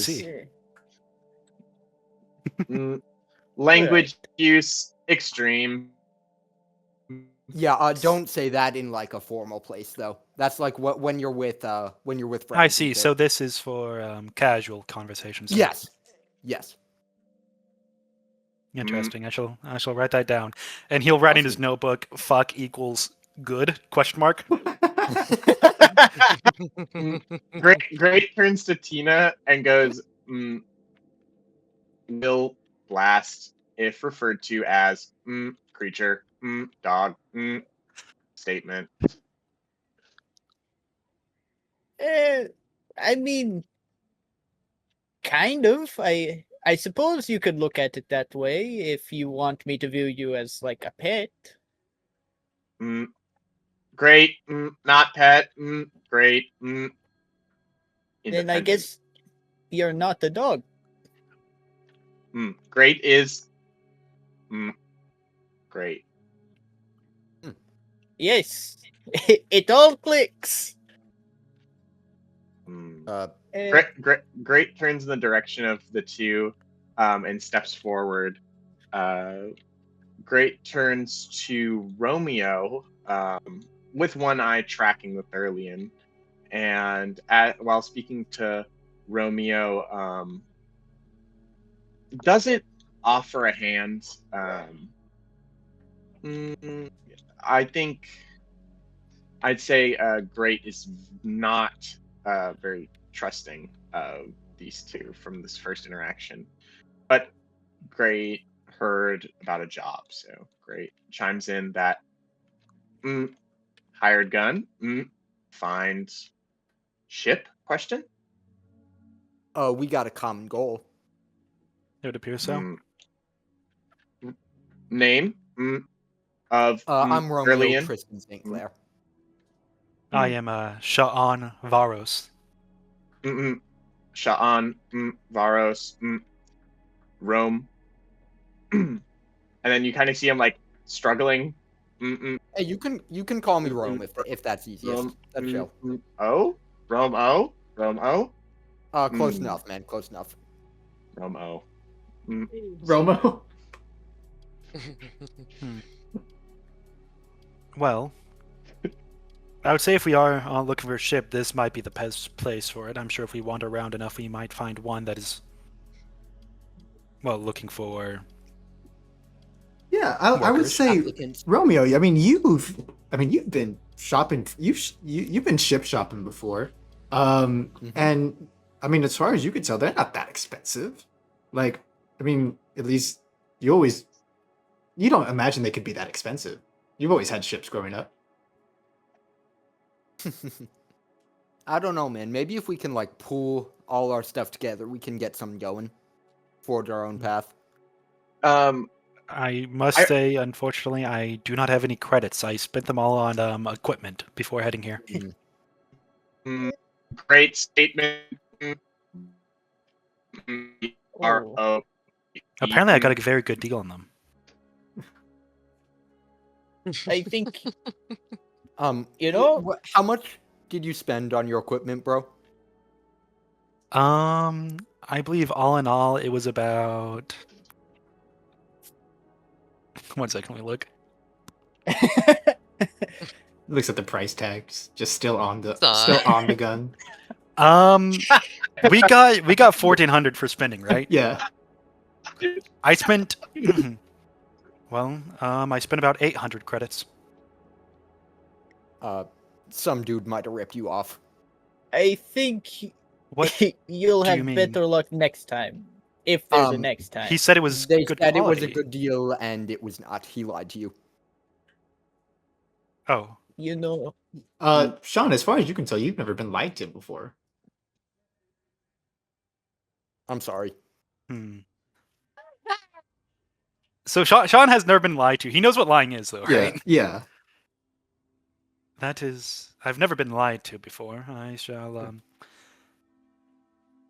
I suppose that is a experience I shall learn from. If So it's you hard to from tell, Celtic, just take huh? what someone said to you to me, and I can try to figure it out. I think that system worked quite nicely, Romeo. All right. Okay, so I'll say you guys get going. So Romeo, you think, I mean, you can go to a couple, you know where to look, like you probably want a nice ship, right? You'd probably want a nice ship. Love a nice ship. Oh yeah. You'd want a great ship. There's a Fetterman shop nearby. So you guys kind of leave the starport. As you see the city before you.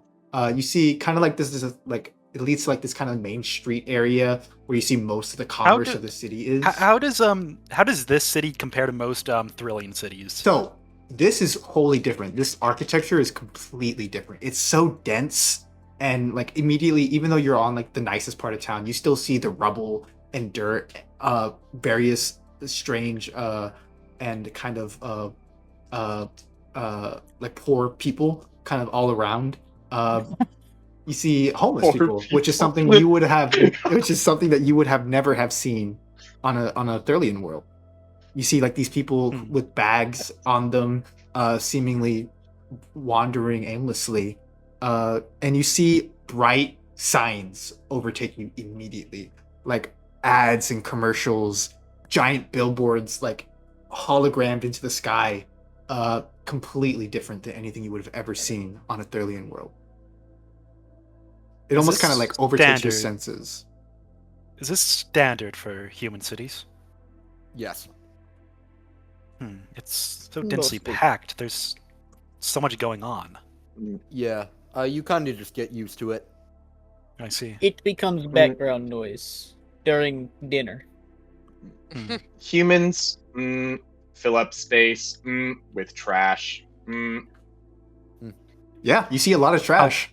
And you immediately take a step and you step on like a soda can. Like the first step you take outside of the spaceport.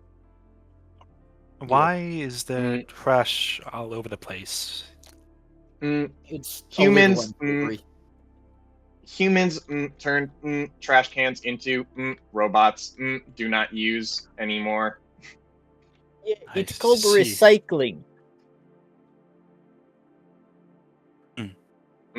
Humans seem to always fail to recycle. Well, I see. that's a very broad stroke. to paint Sean with. is going to start writing all this down in his journal.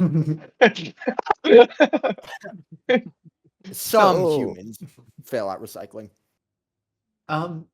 So Romeo, you've never been a Castar before, but you think you know your way around. You're able to follow kind of the architecture a little bit. You find a store where you can get a nice ship. I mean, does Romeo like fast ships, or does he prefer comfort? I like cool looking ones. Okay, so you would definitely go. You see a Fetterman store. Fetterman makes like just sports cars of ships. Their ships are fucking amazing looking. You see the logo is this kind of like super holographic like bright orange and with like this like bold outlining. You see Fetterman Automotive.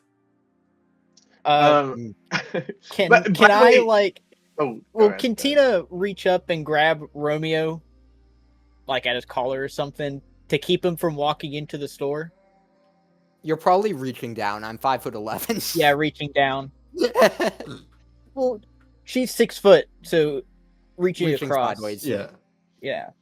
I also want to clarify, like, I don't know how Tina looks, but like Great is like dented all over, like is like has like dingy attire and like has like a bag on the back, but it's clearly a bag that's been around for a long time. Walking into this nice place. I hate to say it, man, but I look clean as fuck. I look very fresh. Yes. Oh wait. Yeah. So Tina, you stop Romeo just before he's about to step into the store. We are pooling credits, right?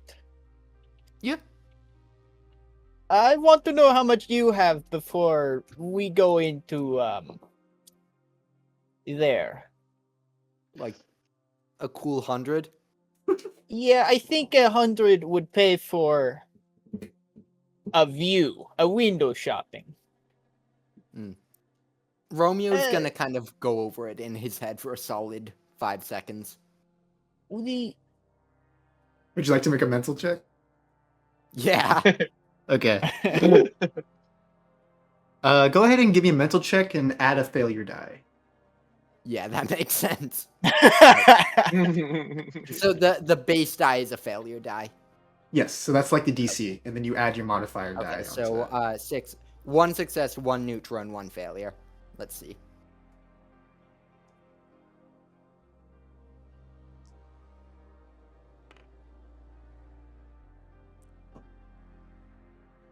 What'd you get? I'm rolling. So that's a fail and a crit fail. Oh. Oh my Dude. God. They can't be that expensive. I mean, 100 credits is still 100 credits, right? I mean, maybe you can set your expectations lower. Maybe you can get a smaller class ship. You know, not the frigates that you're so used to, but maybe a smaller one or a freighter kind of style. All right. But ships can't be that All right. expensive. You know what, Tina? You do got a point. This is the wrong store. Let's go somewhere a bit less, you know, honestly a bit less cool, but we'll manage. We're new. So I'll say yeah, so you're like, yeah, sports cars gotta be That might be a bit much, but I mean, Yeah. you have enough credits to like go for maybe something more luxurious instead of something more flashy. Yeah, especially if we pool. So you turn Oh, to you go from Fetterman, and across the road you see Keltron with this bright, beautiful cursive text that is the sign is made of gold, like pure gold. You get across the street. You go to this like the building is marble. It's got like glass everywhere. And like inside you see the ships are plated with gold and like sterling silver. You see these gorgeous ships. You're like, yeah, this is a bit more your price range, you'd wager. Well, won't know till you try it. So you guys enter the Keltron shop. You see an attendant runs. Oh no, oh no, oh no, oh. You see this kind of like this lanky kind of human guy, pale skin, this like very like slick backed hair, wearing like this bright white suit. I think you guys are in the wrong store. He points at Tina and Great. You have to leave. You have to leave now. You gotta go. You have to go. Oh, they're with me. It's fine. Make a personality check. Add a failure die. Bro does not respect the St. Clairs. Come on. Show them the St. Clairs ain't nobody's fool. Failure and 2 successes. So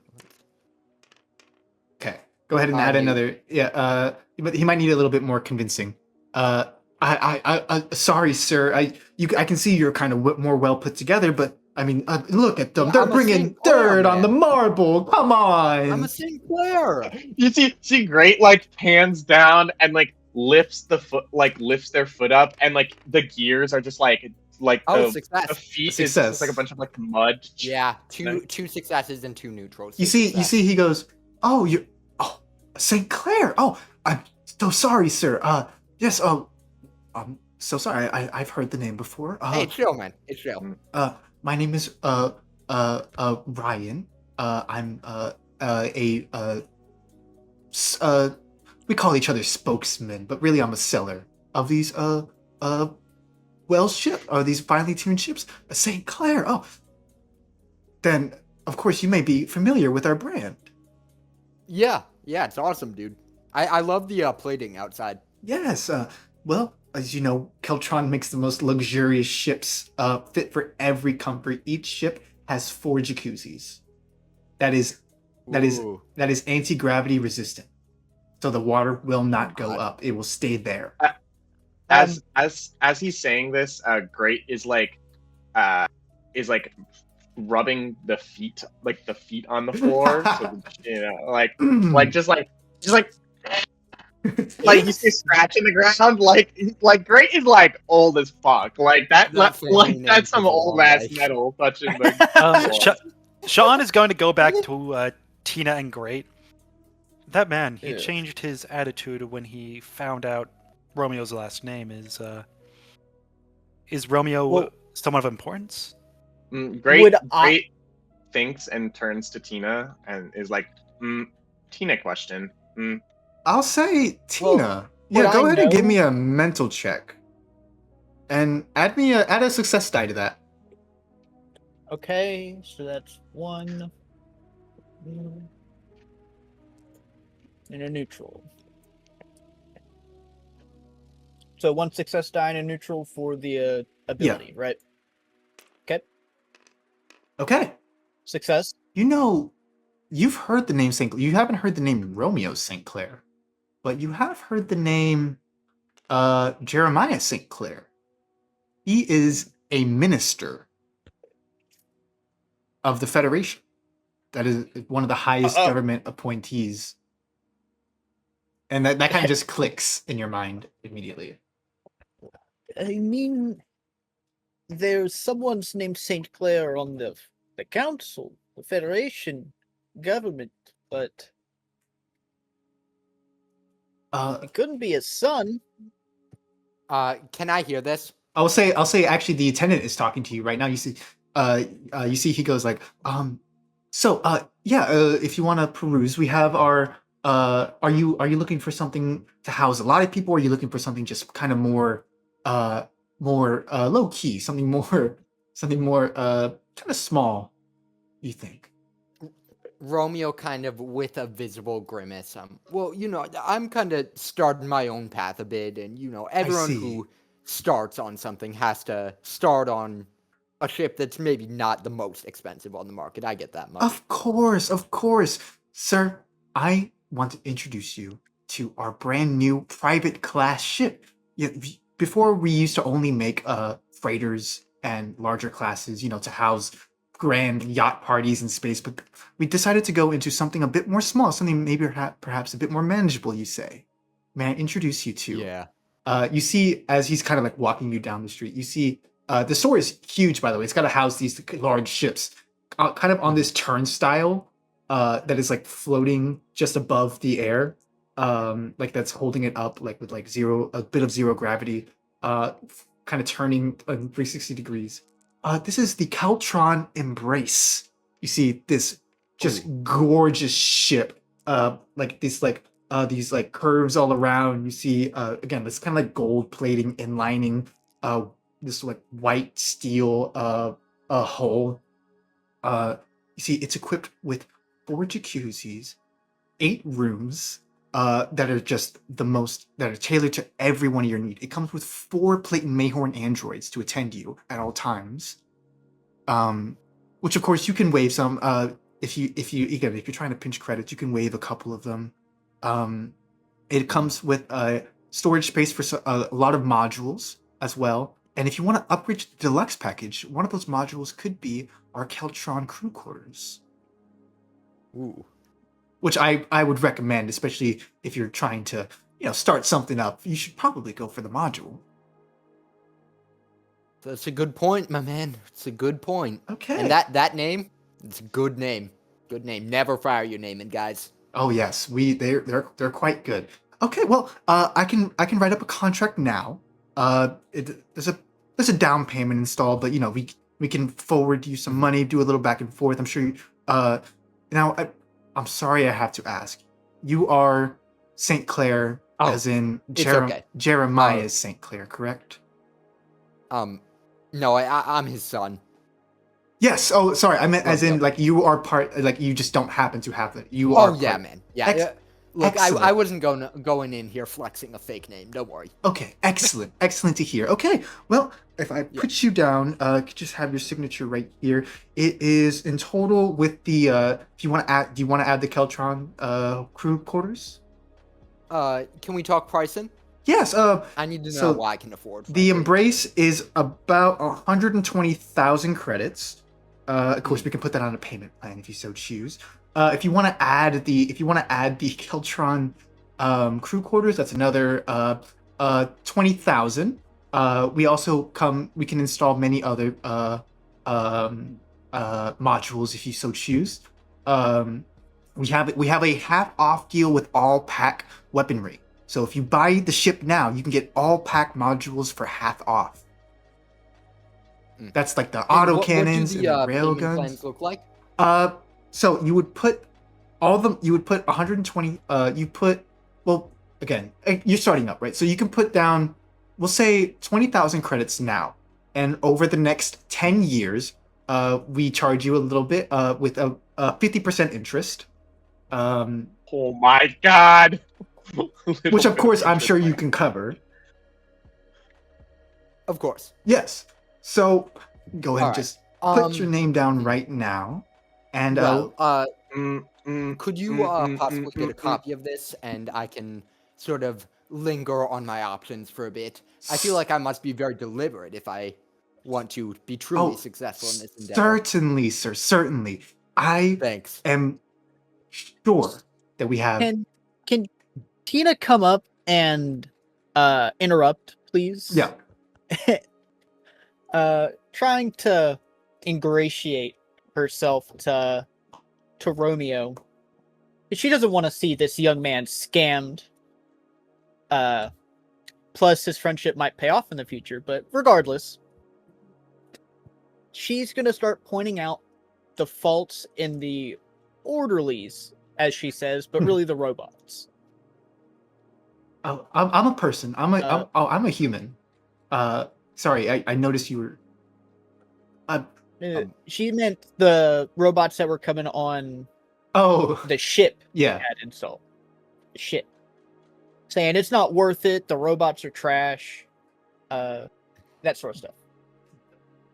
Clayton Mayhorn makes some of Can the best. Sean make a mental check to see how good these robots are? Yeah. Give me a mental check. All right, so my mental's 8, so that's what, 2 success dice? Yes. 2 success. You know that Clayton Mayhorn makes actually some. You have not. A lot of corporations exist in human space and Federation space, but you know of Clayton Mayhorn, and you've met maybe a couple androids. They make quality androids. They don't last very long, but they're quality. Hmm. Can a great roll a check to see if they're easy to fight against? No check needed. Clayton Mayhorn makes their androids to be all-purpose. They can be decent fighters, but they're not as focused on fighting as Great would be. Great conclusion. Pitiful. Won't serve. I think that's an Yeah, oxymoron. Sean is going to make a mental note that Tina seems to be lying right now, but he's not going to say anything. Hey, Tina. This is a good ship, okay? Yes, but you know, I'm gonna talk to you aside for a moment, okay? okay. All right. Okay. And well, then Romeo's Mrs. going St. to Yeah, kind Mrs. of- Mrs. St. Clair, I'll leave you to it. Just so you know, I'm sure we'll be hearing from you as soon as possible, right? Yes. Thank you so much for the copy and the guide. I truly value what your company does for the family. Yes.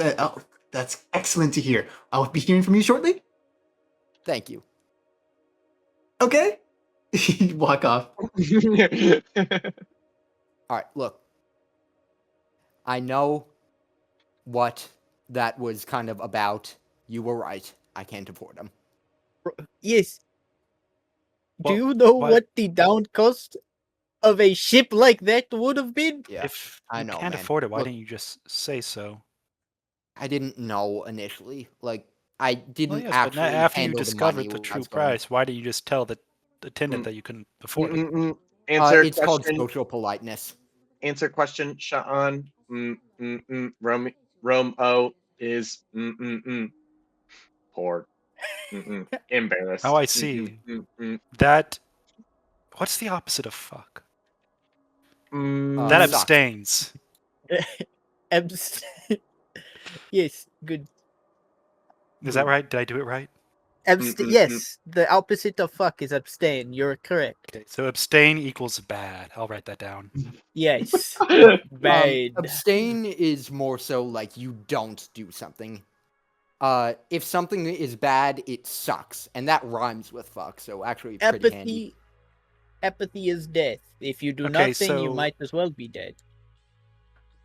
Is does Great see Language is anything quite he more can? complex than I was expecting. Does Great see anything he can using his accuracy? Does he see anything he can that's like not being watched right now that he could maybe nab Also, himself? all senses when it comes to vision and stuff like that come with mental. Okay. But yeah, Great can look around for a moment if he wants to take a. So you guys are kind of outside the Keltron store. Is it? Well, was there anything in the Keltron store that I could have grabbed on the way out? Like as in ships? No. No, I mean like something to sell, like anything to pawn off. Can you steal the pens? Make a mental check. Yeah. So true. It's mental. And go ahead and. Do they have their pens chained down? You know, Okay, we're in the good shop. Okay, what is it?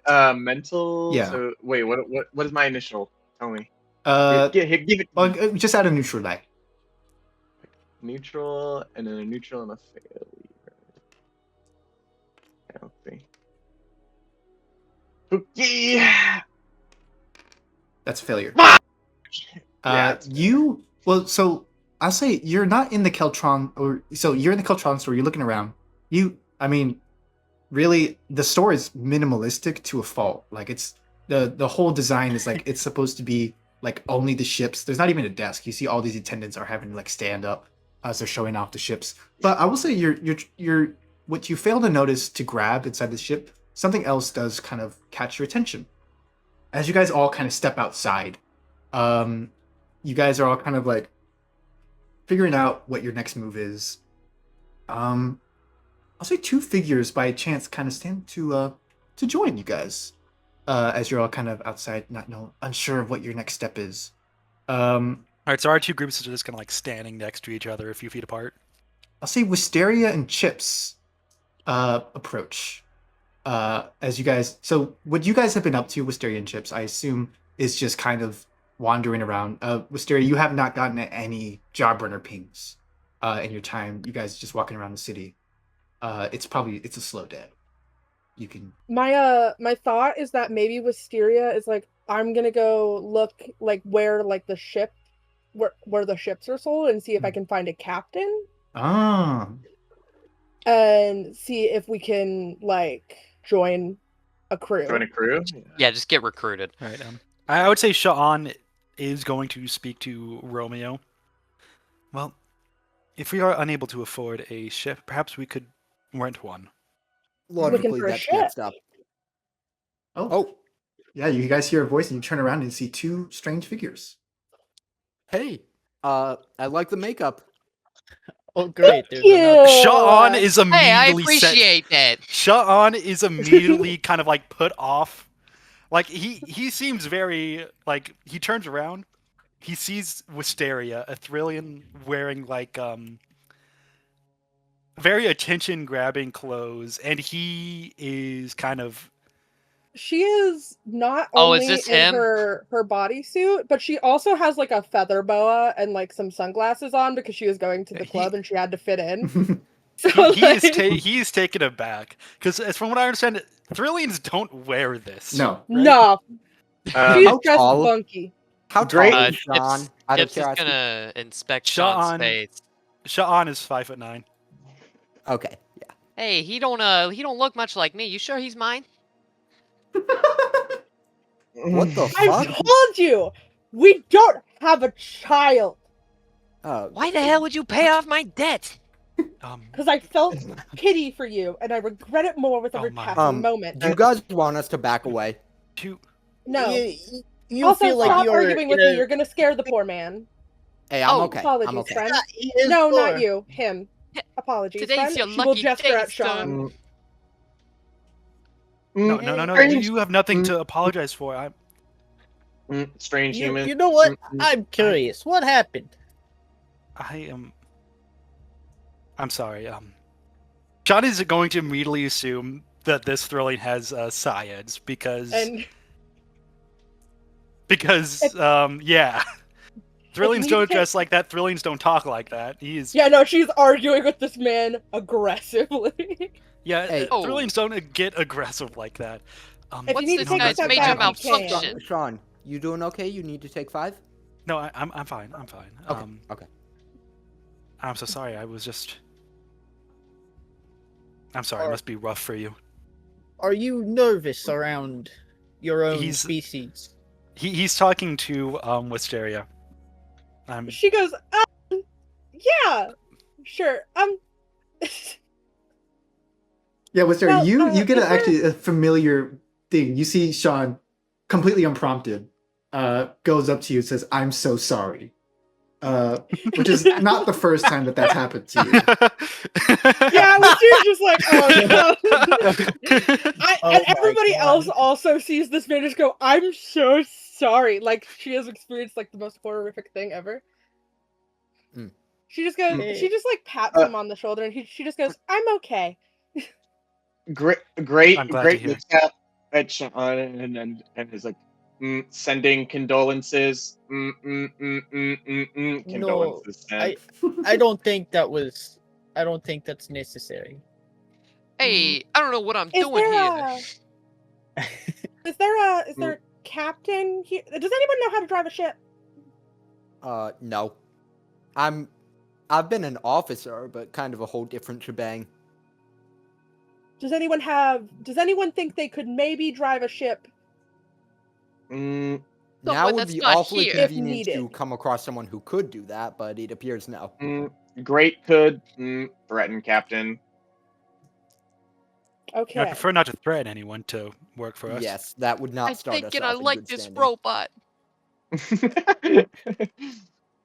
A great Well- turns to great turns to the blue human. Right? Wait, is it blue? We have blue. You got this. And kind of stares at the blue human. He's not actually He got blue. dunked by the way. in a He's wearing toilet. he's wearing blue. I know, Oh, I okay. know. I'm just saying blue Blue's human. my color. You like it? When Great looks at him, she will immediately explain he got dunked in a toilet. Is that comforting ritual? Humans. Oh, that's what that smell was. Maybe it's Is that- one-sided. Is that true? Great. Is that a comforting ritual among humans? No. It's not, bro. I wouldn't say Wisteria. Make a mental Yes. check for me, real quick. Oh, And I'll say beautiful. add a success die because of your background. Okay. I still don't know how to delete dice. I'm so sorry. You can't. You just move them off. Okay. It's all over. No deleting dice. delete the bad dice. Stacks so many failure die. This does not look good. No, I'm Hey, like You look- drag dice back in the God, bag. Oh my god. Holy Terrible. moly! You don't know shit about Oh my Yeah, god! I guess you're just maybe you're a bit distracted by whatever the hell Chips has got going on to notice something, which is fine. Ding. I'll say so. As you guys are all kind of like bickering amongst each other, who would? I think Romeo. You have an idea. You realize you might not be able to buy a ship at one of these dealerships, but perhaps staying true to the vision of what a spacer is, you do have an idea of maybe where you can find a ship. You guys see Romeo kind of like interrupts all of you. Romeo, I think you know exactly where to find a ship, and we will smash cut like you guys, everyone at the same place, smash cut in front of a junkyard. Well, Are you sure these ships don't seem to be in the best condition? they're You in might very be a poor little condition, but they're confused. the only ones we can afford. You guys see Hey, like a logo that's kind of like this one of the screws is down, so it's just completely sideways. It's a Jeremy's Jubilant and Gesticular Junkyard. Oh man, gesticular. That means it has the best ships. Is that true? Is that No. a term? No, not no. False. I Not was at being all. sarcastic. I see. It confuses the Please bear with me. Sarcasm isn't exactly something I can pick up on easily. I don't see any bears around here. What are you talking about, man? Is this how you talk normally?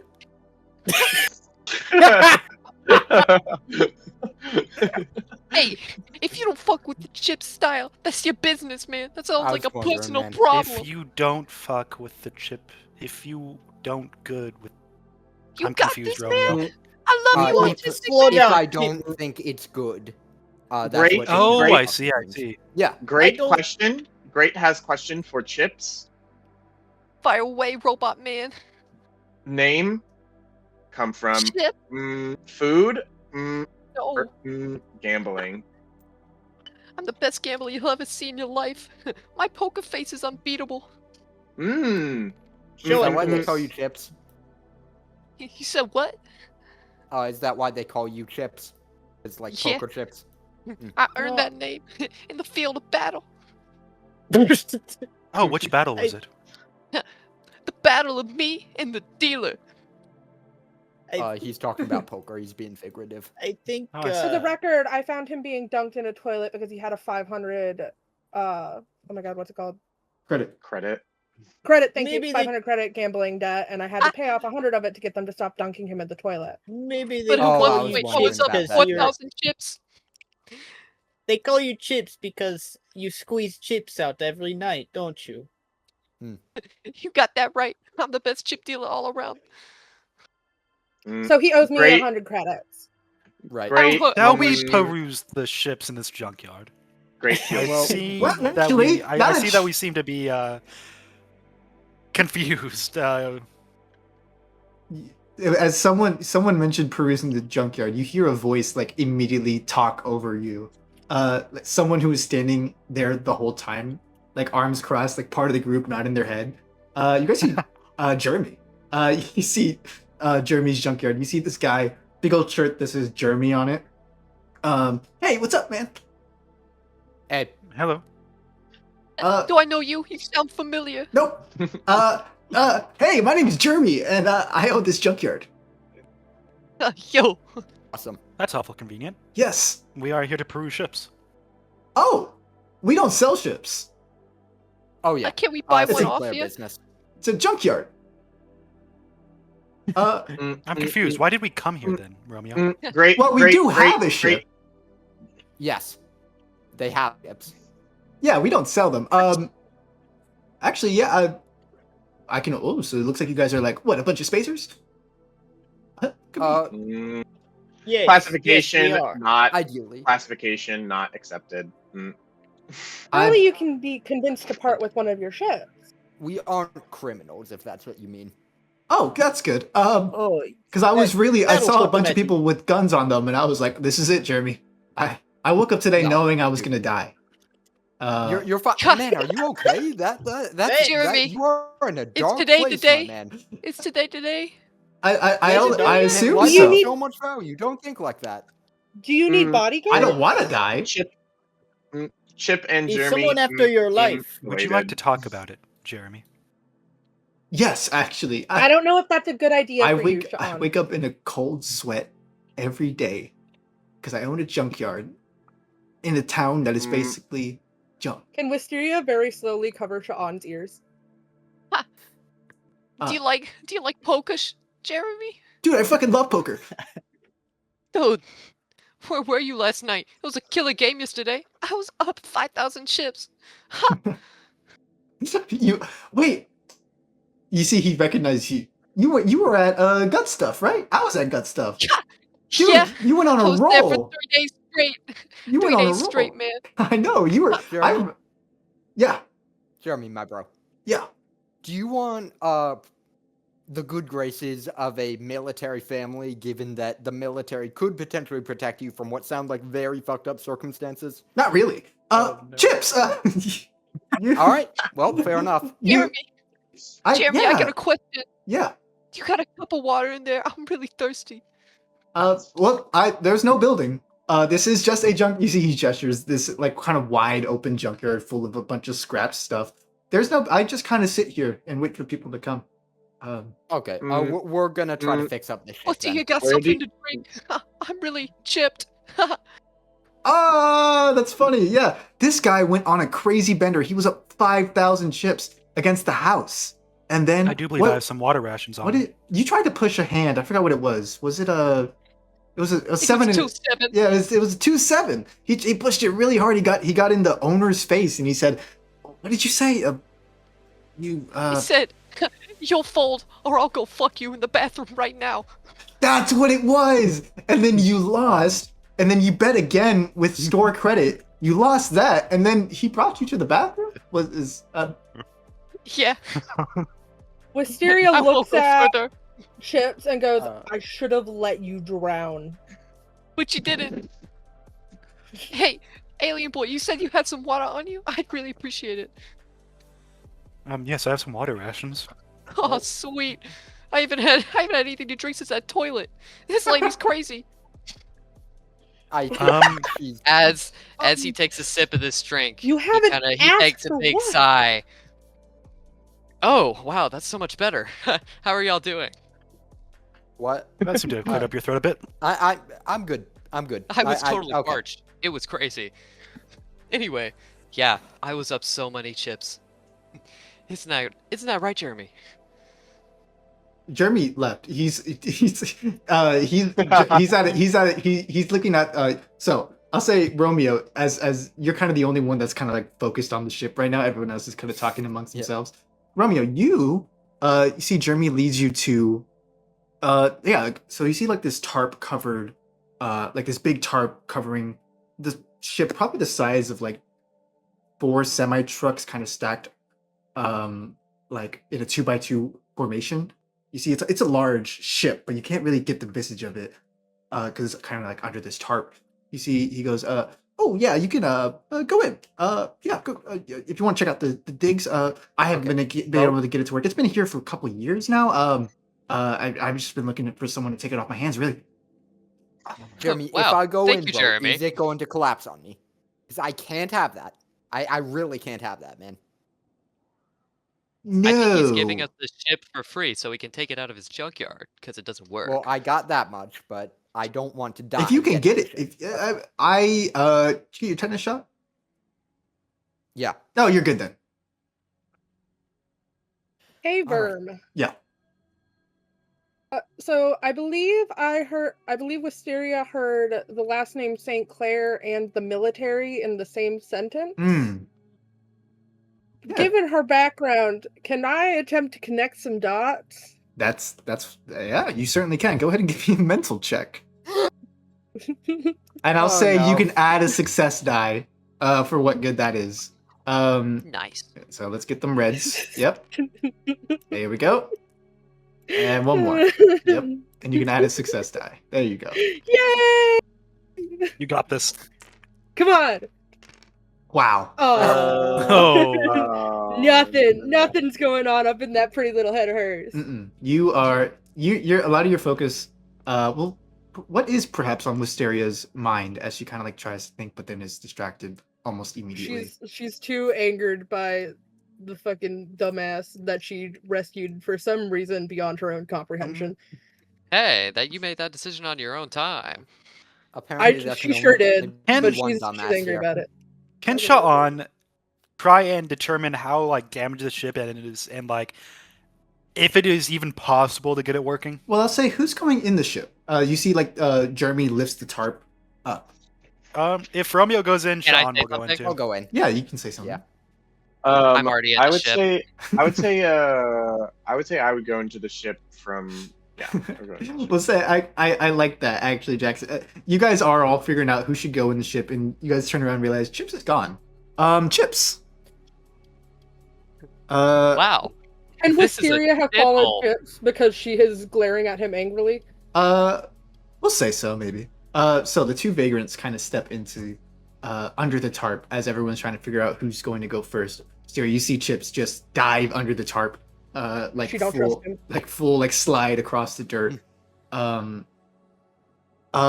You kind of Chips and Wisteria, you guys, as you're kind of crawling under the tarp, you feel around the ship's exterior before finally like finding a door with like a latch. You give it a heavy pull before it becomes undone, and you see the door like swings open, like dust and rust kind of Oh wow.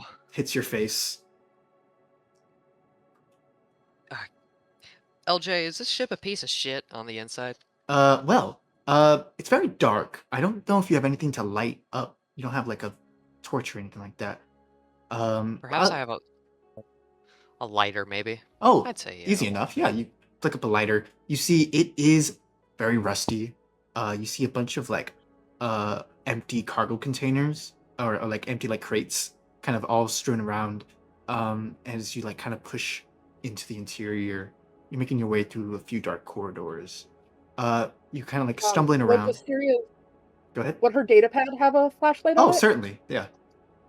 Then that too. Oh wow, that's much more effective. Wow, this is a piece of shit. You guys eventually find your way into what you can only assume to be the helm. You see like this like glass like viewing port area, a bunch of consoles that are all powered down. And as you guys kind of begin to like investigate to see, get your bearings, you I'll say, feel a presence inside. As we cut to a different perspective, pure black, we see suddenly lines of code begin to write themselves. These green text, numbers and symbols just completely splash the screen. We see a couple lines that are discernible. We see like motion detected, unknown entities within the ship. Exclamation mark, exclamation mark. This is against company policy. Exclamation mark, Ah, exclamation mark. God. Exiting low power gotta- mode. All systems online. Carson, would you like to introduce your character? Oh my God. Yes. Do they see the vague form? Oh, Uh, I'll say hard to- yes. Yeah, I'll no. say you kind of like turn, and you guys see this movement. So yes, certainly they can see what's going on. So you see, even in the dark, you see hooked up to a bunch of old tangled wires in the pilot seat is this ancient-looking deactivated android coated in an incredibly thick layer of dust. His head resembles an old portable CRT radio combo covered in a bunch of buttons and knobs with a rust-covered metal shell marked with an old scuffed-up looking decal of a Vulcan with B-42 written under it.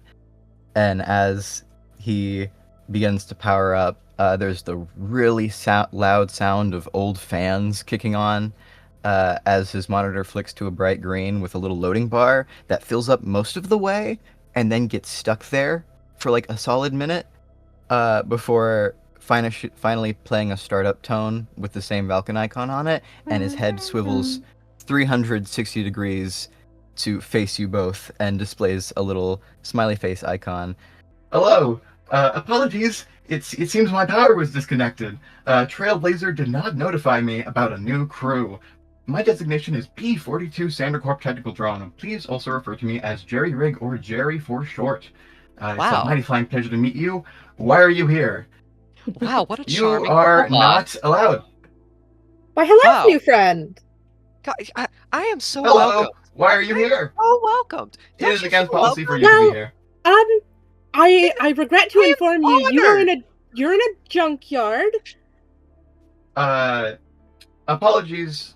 I fail to understand. Is there a regulation? Do you have a proof of job slip? I Is this need a... junk era you. So your whole ship is in a junkyard.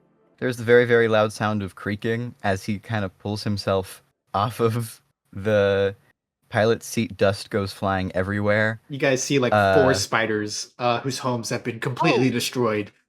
Yeah, they Oh. crawl out of every chassis, like where the ball joints of his arms meet. It kind of brushes them off. Mr. Jerry, how long have you been inactive? Is there Unclear. I was unaware that. Well, I suppose it makes sense. I have been waiting for a long time. I guess they finally decided. Oh well, but Oh, if you're they here, buzz. I assume they have sold the ship and therefore rights to my services. How They may sure I be of did. service with you today? Is there like a I think we window need a in this job. room that's like dusted over? So anything? the whole ship is covered under a tarp, but you see like there's like there's like you guys are in the helm, so like there's this front panel Okay. window that you would use to see in front of you. Alright, Okay. I guess I'm gonna open the door and motion for everyone to come in. Yeah, so I'd say by now everyone Is else. Jeremy still there? Wait, Yeah. We should. All right. Somebody So pull first the goes in tarp off. Romeo, followed by me, and then Great and Great. Tina. I think that's the order we're entering. Oh, Can I is- talk to is- Jeremy one-on-one before he comes to the ship? Is there another guy here? Wisteria's gonna poke her head out and be like, pull the tarp off so you can see what's going on outside. Just pull it up a little. Yeah. So do you guys pull the tarp off? Yeah, just Sean pull the will. tarp. So you guys rip the tarp off, and I would like to ask Jerry what his ship looks like. Well, you see a very long, dirty old freighter-esque ship. It's smaller than a full freighter, but it's still a freighter-looking ship. The front half is a lot larger than the back half. It kind of looks like a spoon got pulled diagonally, but built into it it looks like a typical the kinds of ships that they move the big crates on for regular things turned into that. I'm not really sure how to describe it other than a pretty typical small freighter. It's just shaped funny. And there is, though, on the side, it looks like it was added on after the ship was initially made, a hand-painted in a kind of old gold paint, the Heart of Gold, on the side that looks like it's been chipped over time. As the tarp comes down. This is a ship. This is certainly a ship, yes. You are Oh, correct yeah. in that diagnosis. And it has a Wisteria is guy. gonna- It comes with a Hello. guy. Yeah, Wisteria is going to use her feather boa to dust off the window so Jerry can see the fact that he's in a junkyard. Hey, Well- my guy, what's up? Hello. It seems as though I am in a junkyard. How may I be of service today? Welcome to Junk. What's your name? My designation is B/42, or if you wish, I am also known as Jerry Rig or Jerry for short. Okay, Jerry. Fantastic. Can you fly a ship? Yes, sir. That is You know what? tends to be my primary task. We are already tremendously lucky that we found a working ship and a pilot in a junkyard. Like that's pretty crazy. I think we should just go. Does Great Go ahead. Do you have a shipment that requires shipping? does Great Yeah, I'd say we do. Does Great see like is he in disrepair? Does Great see like he's definitely not been oiled up in years? Give me a. Oh give no. me- Oh yeah, go ahead. You could just describe that.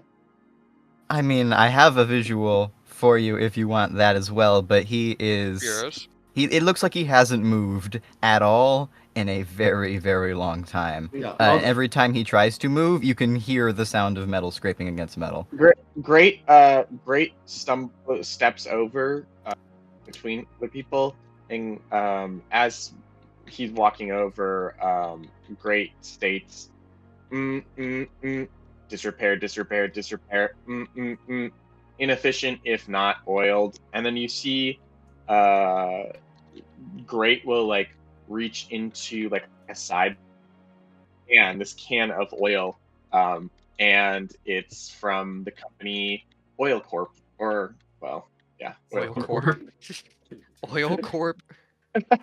They're very on Right. brand. That is- They have one thing they do. They have one thing and they do it well. And that's part Very of well. adding that to the corporation. No, that's the best That way is to do now it. in the write that in the handbook. Yep. Old name used to be Standard Oil. They decided to be more techno with their new name. Jesus Christ. Done. Oil Corp oil comes out of Great's breast pocket, and he starts to go to the joints of Jerry Brigg without introducing himself, and just starts putting a lot of oil on Jerry. Who is this? Molestabot? He stands there and just like has the little smiley emote on his face still, and just is like lets it happen.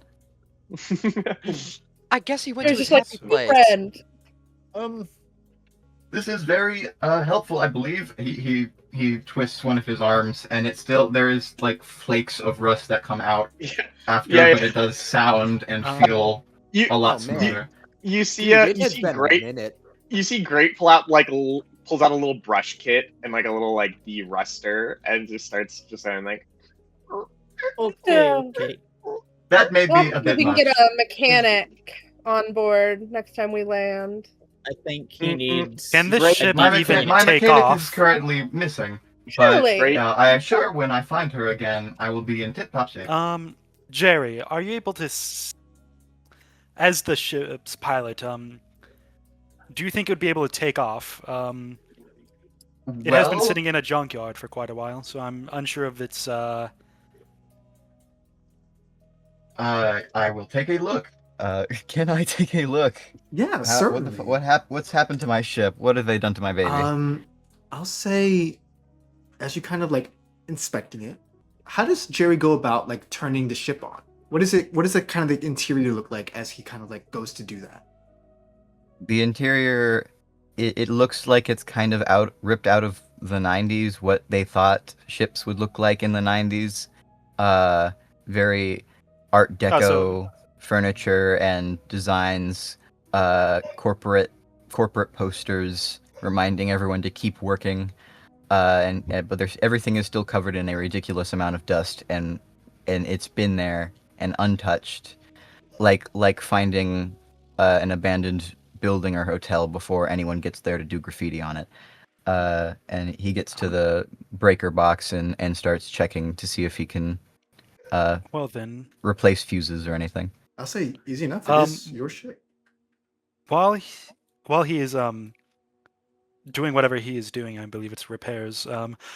Perhaps we should clean. There God, yes, is a please. lot of filth in here. Yes. Wisteria is already going over everything with her feather boa. Oh, I'd like God, to think Wisteria, Tina you are a went straight lifesaver. to finding her a bunk. Yeah. Well, okay. A lot happening. We'll start with Jerry. You go. You see a couple fuses are out. You have like a small area of extra fuses. You flip them in. Close up the fuse box. You go into your you use your special ability as a technical drone to go into drone ports.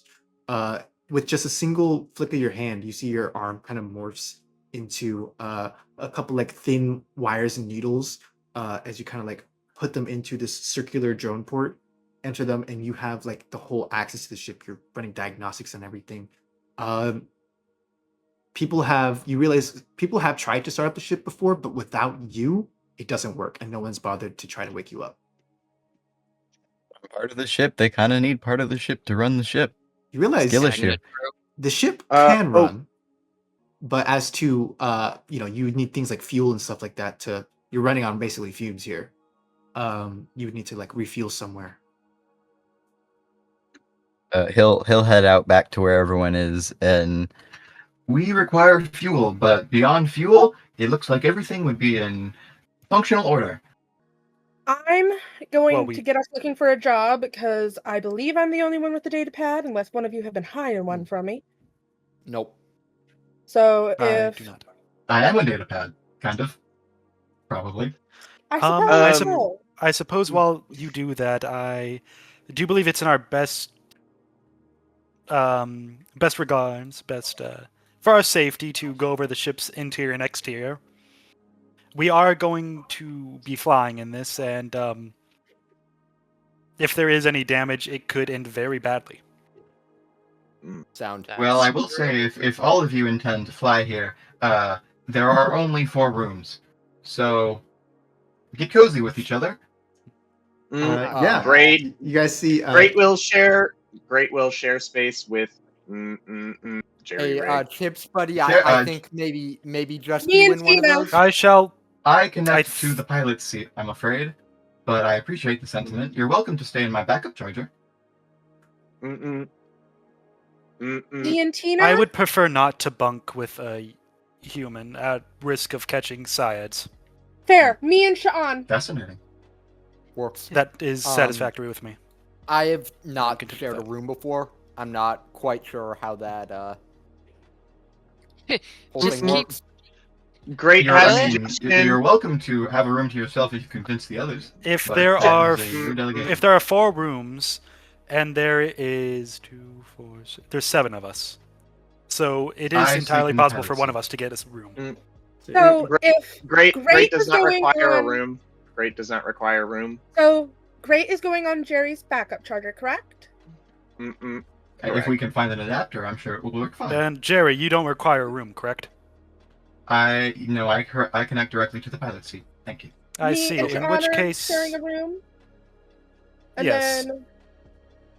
then the other 3 can have their own. Okay. I do believe. Sound. Well, that The seems like math it does worked check out very smoothly. Yeah, we do need to get some fuel though. We're not out of the woods yet. Fuel is more important than bunks, but I figured I would mention it. No, I appreciate it. well, it's And important for us to if- know our sleeping arrangements. If anything becomes uncomfortable, I am more than happy to set up a temporary mattress in the pilot area. Well, I I'll just say realized I haven't gotten any of your names. I apologize. I figured that crossed and then immediately left my mind. I have books like that, but Okay, man. Great, I'm Romeo Tristan St. Clair. Great It's a pleasure. agrees. Can we form contract for jobs in future? would appreciate that. It is much easier for me to function with a designated task. That's a little sad. I'm sorry, Wisteria? little dude. I fail to understand, but a designated job or shipment and location would be appreciated when it is decided. We'll get our Well, let's It job see. seems and then. if you own the ship now, you more or less own me as well. Oh. And whatever that entails is your doing. Smiley face icon. Well, Romeo, I believe that would fall to you, as I Huh. figure you have experience in this. You know what? Fuck yeah. All right. Let's get us a fucking job, guys. Woo! Yay! I'll go get my backup charger. Hip, hip, Wisteria hooray, will hold hip, up her hip, data hooray. pad and go, "Oh, so am I not Uh, looking for a job?" uh, Yeah. Let's So look. Let's generally- look for a job on our way to get Yeah. fuel. so generally, Yeah, how job runner works, Wisteria. Actually, we can take this time to look into like the inner workings of job runner, which is how spacers get their jobs. How Wisteria, as you kind of open the actual UI for job runner, you see how it works is there is a wide listings of postings in the nearby sector, right?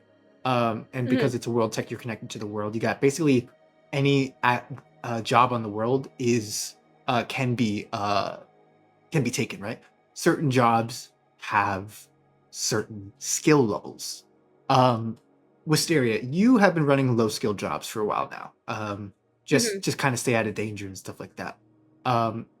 When you guys have levels, that can be technically translated into the real world. There are different skill levels of spacers.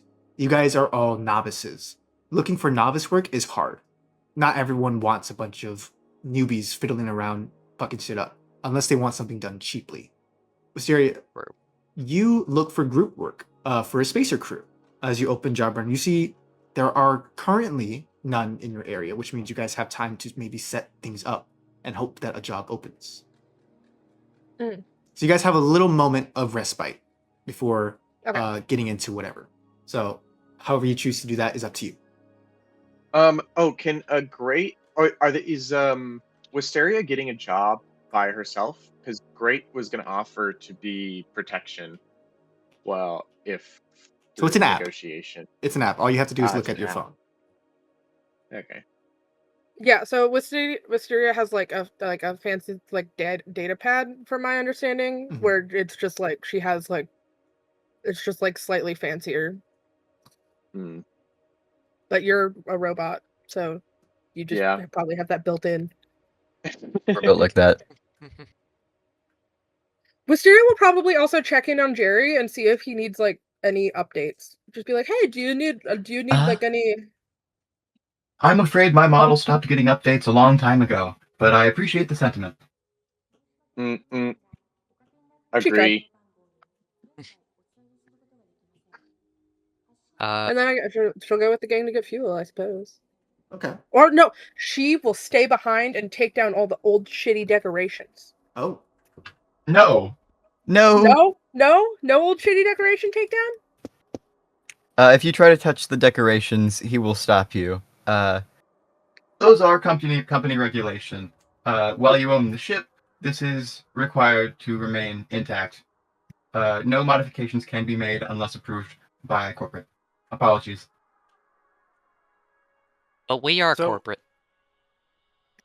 The corporate? contract itself is still instated, and unfortunately, I'm unable to allow you to change that regardless. So real quick, for the group Also, I going like to them. get fuel, how does that look? Getting fuel for what is essentially a spaceship? So you would have to drive it to the starport. I see.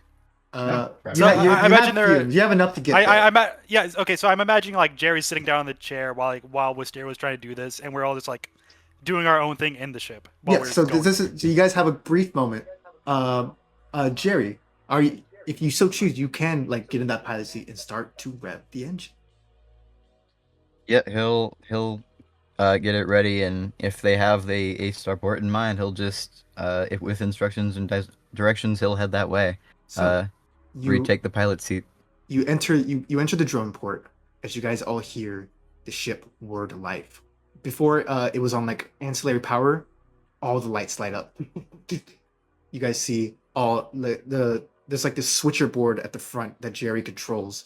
Jerry begins to like flick switches, press buttons as you guys feel the engine whir, and with a small little for like a small amount of G-force, you guys all hit the ground just a bit. Jerry, you're a bit rusty. You guys float up maybe 50 feet in a second. Yeah, no, he doesn't fly it great. It's been a while. He doesn't really know how long, but it's been a while. But Jerry, you have your directions in mind. You guys begin to make your way through to the starport. So this is a quiet moment. You guys, there will be a lot of these in NFC. This is basically about 10 or so minutes to travel through traffic and stuff like that. Where I'll go through what each of you guys want to do in this brief moment. We'll start with Romeo. So just kind of as the ship is going. Yes.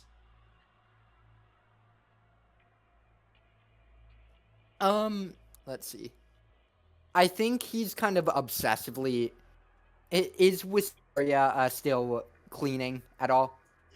She is cleaning and side-eyeing the posters that she desperately wants to take down, but has been forbidden from taking down. Yeah, I think he would. Good luck. Oh my god. Thank you. Thank you for doing that. Really want all this gone as soon as possible. I don't really know what cleaning involves. What do I do? Oh, goodness! Wisteria will... That takes her mind off of the posters she don't like. And she will start teaching this grown man how to clean. She will... This feather boa was just, a prop. So she'll cut it in half with, like, a knife or something. And she'll give him half of it, and she'll start teaching him how to dust. Right. And she'll give him trash bags and be like, okay, we're just picking all of this up and just putting it in a trash bag. It's that simple. Okay, I get that much. Don't worry. I'm not like... She's like, we're just being clear here. I'm not trying to... Yeah, no, I get you. And thanks for doing this, for real. Like, Of course. I'd rather the ship not be like this when we're, doing awesome shit in it. All right. So, Romeo will go to clean. We'll go to Tina. Okay. As soon as everybody broke off to do cleaning or their own thing, Tina headed straight to finding herself a specific bunk.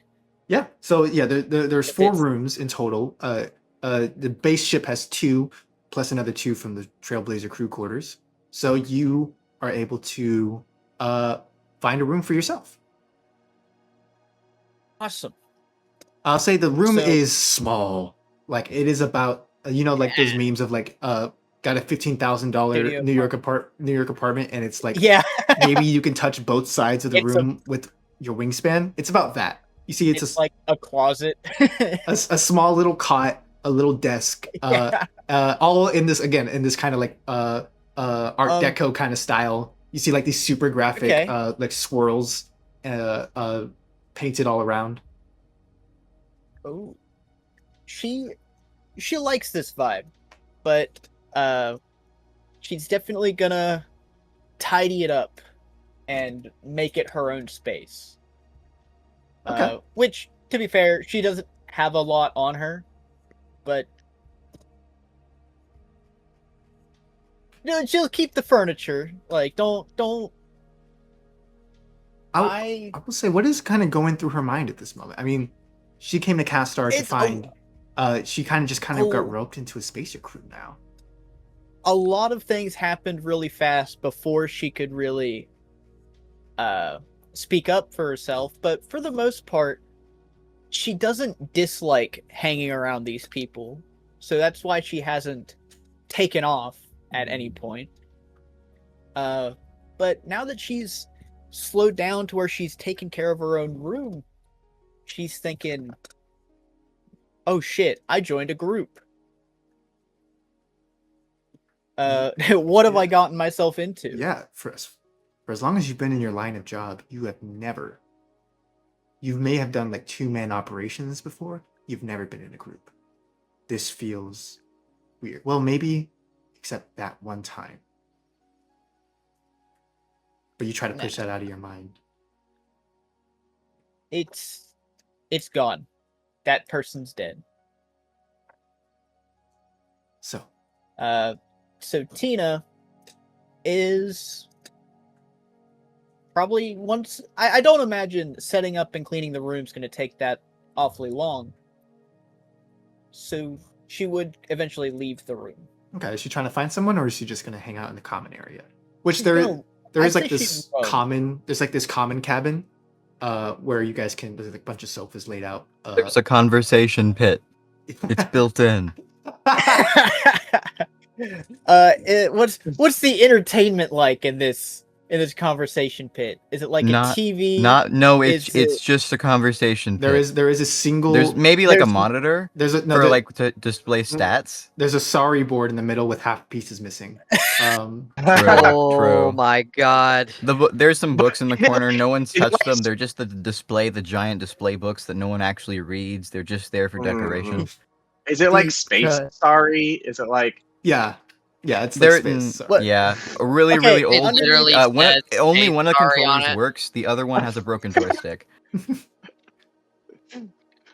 Man, this place is fucking perfect.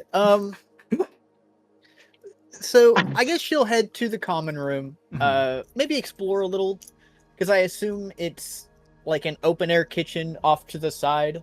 It shouldn't be a Yes, separate there room. is a small little kitchen area. It does not have a lot. The Trailblazer crew quarters come with a couple Yeah, things. figures. It comes with basic utilities, a refrigerator that's just a little too small. Like you feel like if each of you had a meal in here, you might have to stack stuff up.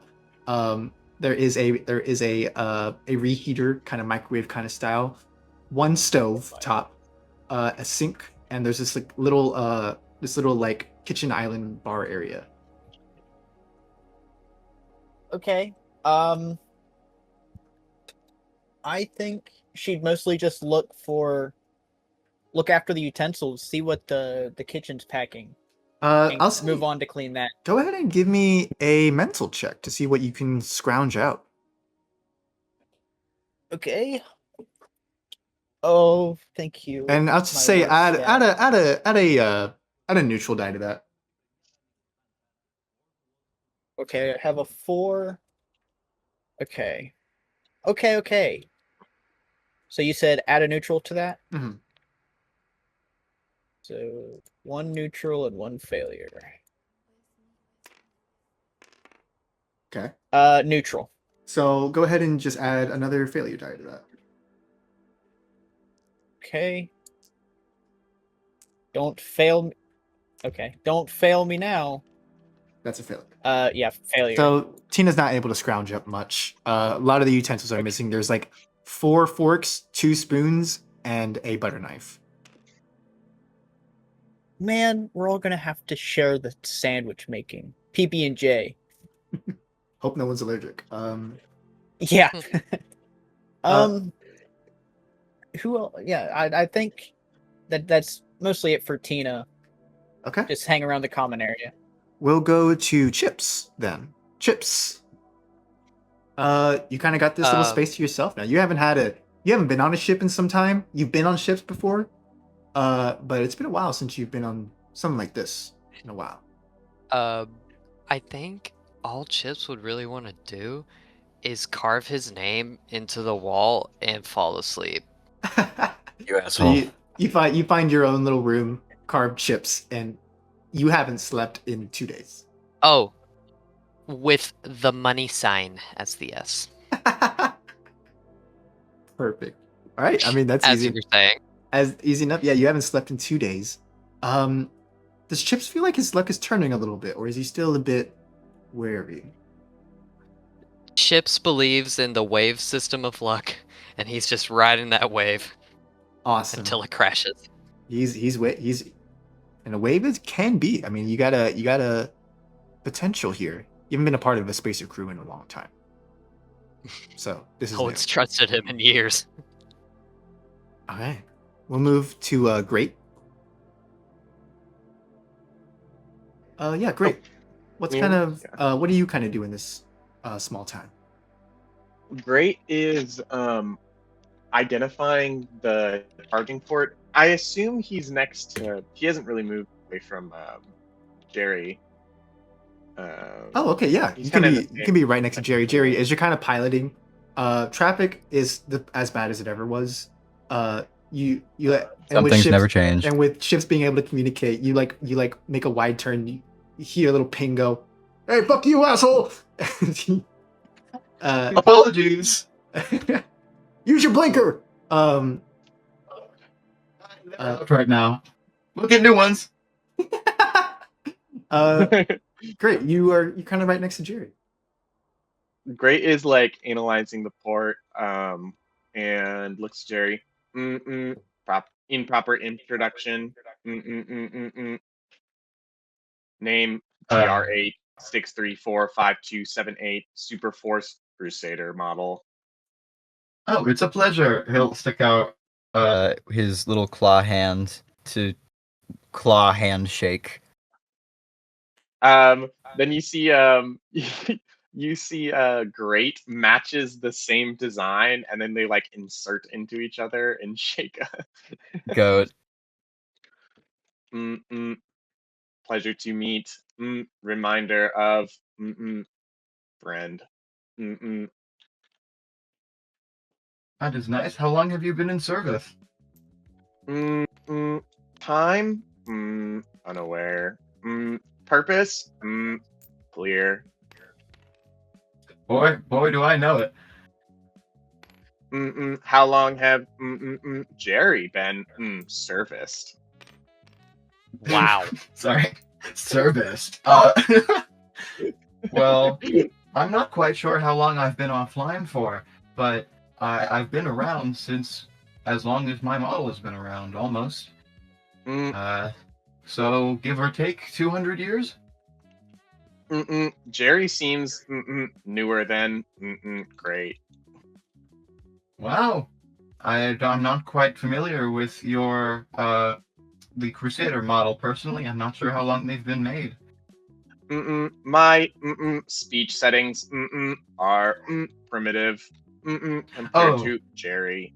No, I believe me, if I were to take out the Matrix, I would sound pretty much identical to you.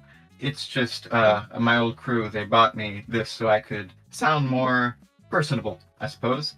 But Jerry, beyond that, very yeah. feel like person. Thank you. I try. But if we come across a personality matrix, I'm sure we could probably set one up for you as well if you'd like. They're a bit pricey. If space allows. Great filled inside already. Oh yeah, I've been there. Half my stuff is corrupted. I have to purge it every couple months or so. Well, I guess I'm a bit outdated now. I'll figure that out later. Great has important question. Ask away. Question? Would allow for remove of rust? Great, good at helping pilot. He sits there and there's like the dot for a while on his screen, and I think I'd prefer if my engineer does so when I find her again, when I see her again. She always knew how to do it in the way I preferred. She knew my model better than I do, but I appreciate the offer. Great, understand. Prior friend would rely on Great. Pilot model. I'm sure I'd love to meet them one day if they're around, but I would probably otherwise. Model terminated. I apologize. I'm sorry to hear that. Great, Seems I kind was of as well for a while there before you guys found me. Appreciate, by the way. Thank you. Great feels indebted to Jerry for kindness in flying. For why? I'm not quite sure. There's nothing to be indebted for. I'm in service. Great feels new companions little inadequate. I'm sure they're fine. They seem like a motley bunch. No Gambler. professionals. SIED. Yes, I felt somebody carve something into the chassis of the ship a moment ago, and it physically hurt a little bit, but nothing a little bit of a buff won't fix. You see the three eyes on Great turn red and go, and then like in like a defense mode, Great goes defense mode activated. Permission to. Please don't shoot anyone on ship. I prefer not to clean up crime scenes. Defense mode deactivated. Thank you.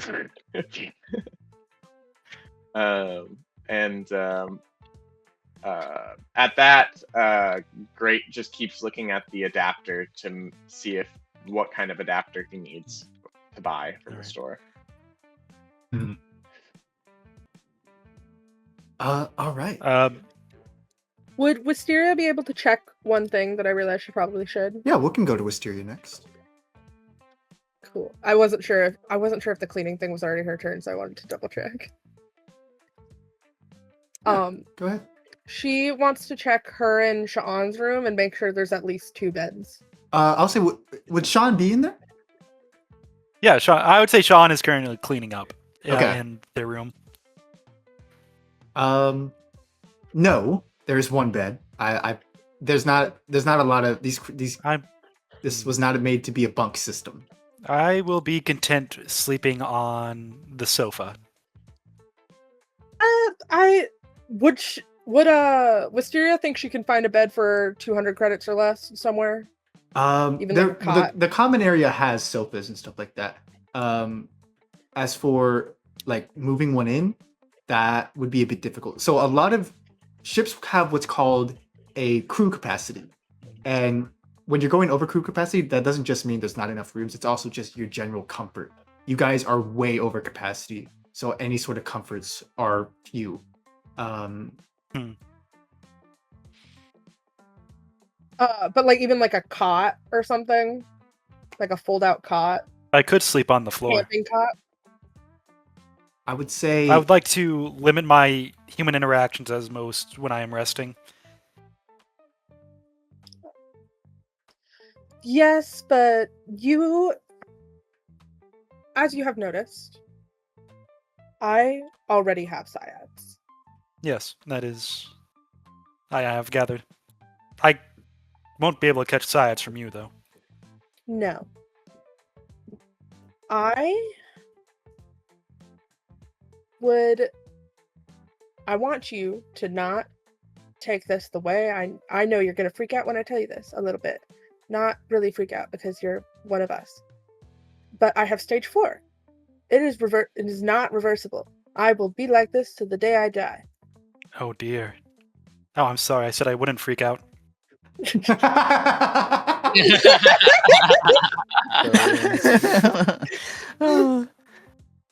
Yes. So here's the thing. I don't mind being around the humans. So you having a comfortable space to be is far more important, because I assume catching sciads is not something you want to occur. Oh, no, definitely not. If I do it, I would have to go back into waste space to be treated. And I'd like to spend as much time here as I can. And something that will eventually come up, so I'm gonna get it over with now, is that I chose this. What? It's a very long story. You'll have to tell me sometime. I would like to know. but this is the life I've chosen for myself. And as much as I suppose I'll ask you one thing then. Was it worth it? Do you feel as though your life is better now? yes, Then very well. but I also believe that you should have that choice, and therefore you should sleep on the bed.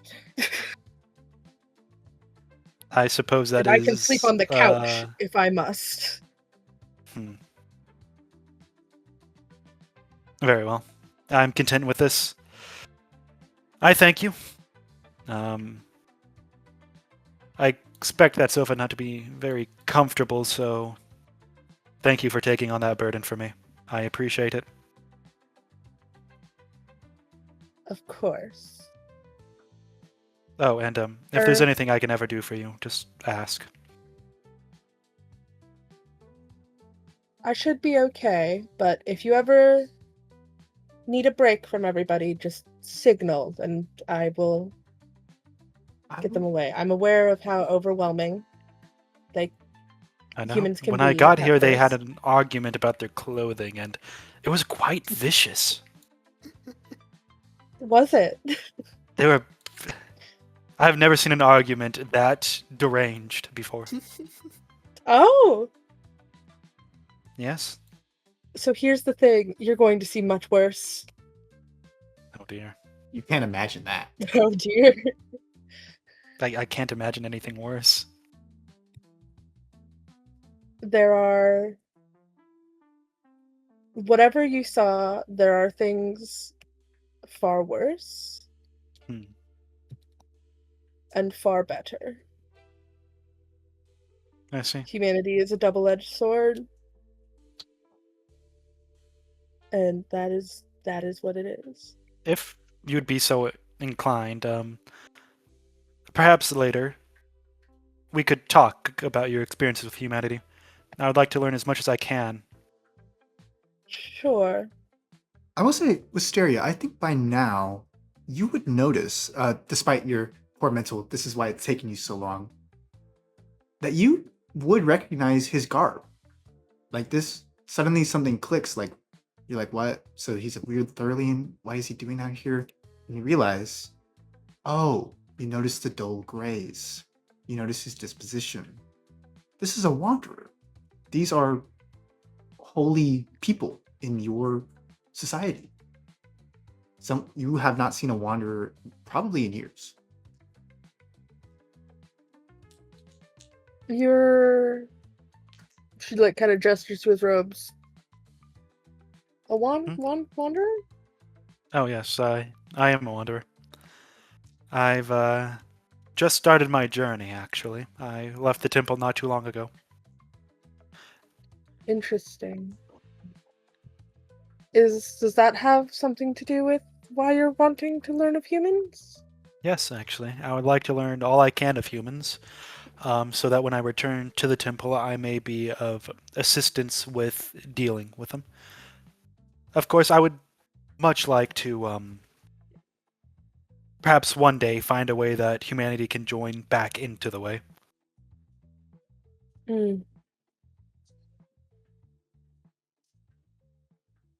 Even though they were not made by the architects, I still believe that they could have a place in the way.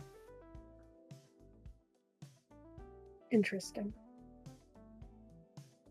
Well, I'll let you clean up.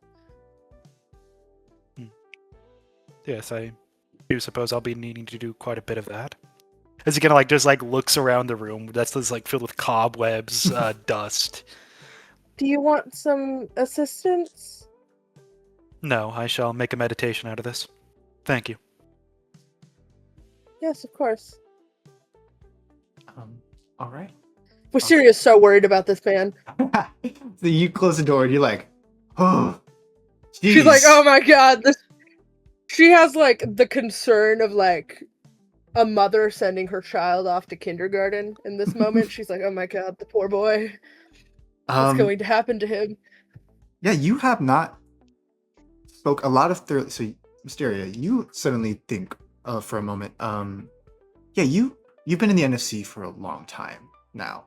It has been years. And you've been in stage 4 for a long time. Most of the Thurlians you've met have had science in some other way. You see someone on stage 0, like genuinely spent their whole life in waste space. And that's something you have not seen since you were young, since you decided to leave. Since before she left home, she has not really seen anyone who hasn't had an experience with humans in one way or another. What is she kind of thinking in that moment? As she kind of like worries a little bit. That obviously she made the choice to go find humans herself, and clearly he did too in some way. But she doesn't think he knows what he's getting into at all. And she's scared for him a little bit. Because if she thought them arguing about clothes, if he thought that them arguing about clothes a little bit was vicious and horrible, and the worst thing they could do, then he is in for one hell of a ride. Like, that club would have put him in a coma. It very well could have. I'll say you kind of step out back into the common room. You see Tina trying her best to find some semblance of food as you guys kind of go face to face for a moment. Hey, are you raiding the kitchen? Tina. Bun. Yes. Sorry. Are you raiding the kitchen? I would say she's raiding the kitchen. More so. Well, are you looking in the kitchen? Yeah. She's asking this in has been character. abandoned for like years. Oh. You open the fridge and you do see yes. there is not even a mold, there is just a black stain where food may have been at one point. Just completely black We stain. may have to get a new fridge. Wisteria is going to go up to Jerry and just very gently be like, hey, so there's like where food has disintegrated in the fridge, and it's like a part of the fridge now. My apologies, I'm not quite sure how long I've been here, or how long the ship has been here. That's okay. Am I allowed to replace the fridge?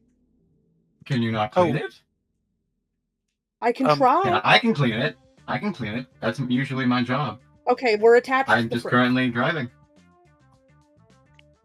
Sorry. Wisteria will try and clean the fridge.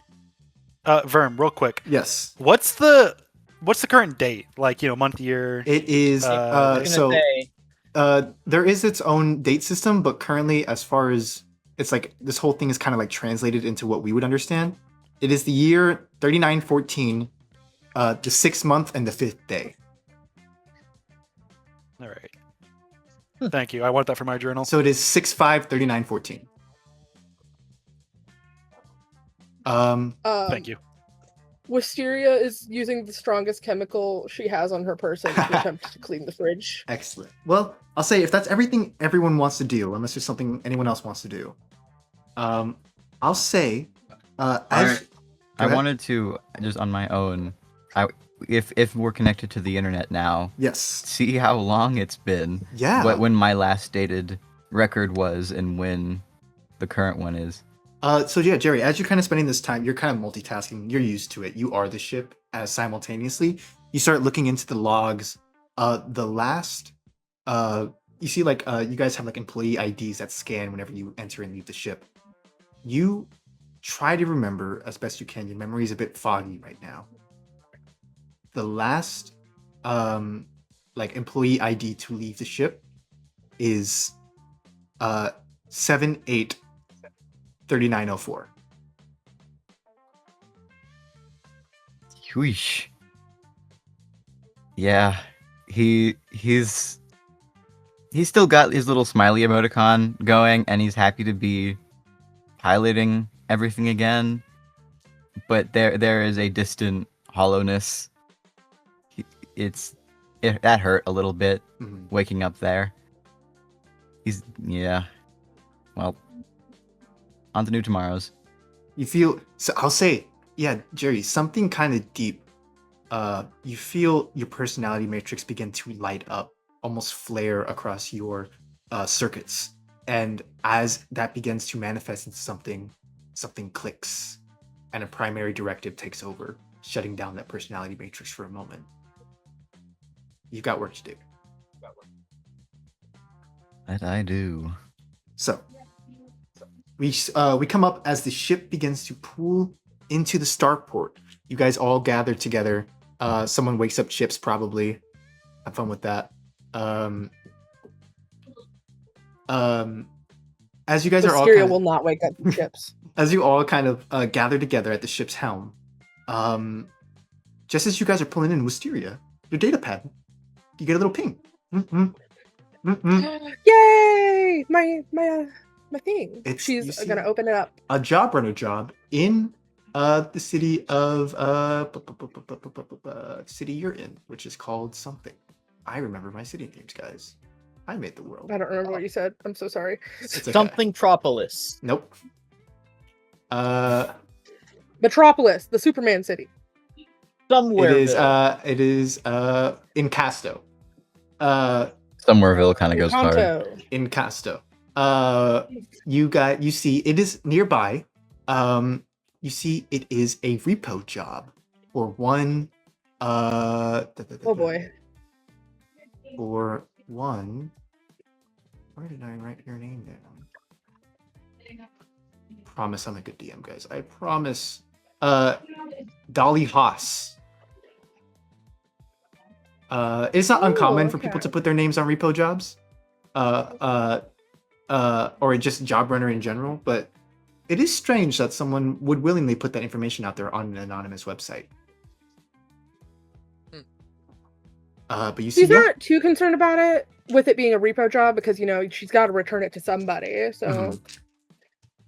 a little weird that it's up front and not giving it to her after she accepts the job. But... you see it is listed as any for a skill level, and it is recommended of a crew of 4 or more. She will call the crew over. She'll be like, "Hey!" Particularly Romeo, since he is Captain Default, supposedly. Yeah. Supposedly. Oh, hey Liz, you got a job? Job listing! Ooh, all right, let's see it. She will turn her data pad over. She has been, in the meantime, trying to make a little cozy corner in the living, like the main central living conversation order. pit. The conversation pit. The conversation pit is a cozy corner. That's why it was made. Yeah, she's been vacuuming the couch and like putting a little pink blanket over the couch, so she's not messing with Jerry's like decor. Yeah, so you she's guys showing- all gather at the conversation pit. To show off, she's showing off the little job, and she's like, "Do we think this is good?" I think it's I'm all good. for it. You see the payment is 2,000 credits. Holy schmoly. Yeah, I'm for it. She will explain the red flag of the name. What's wrong with the name?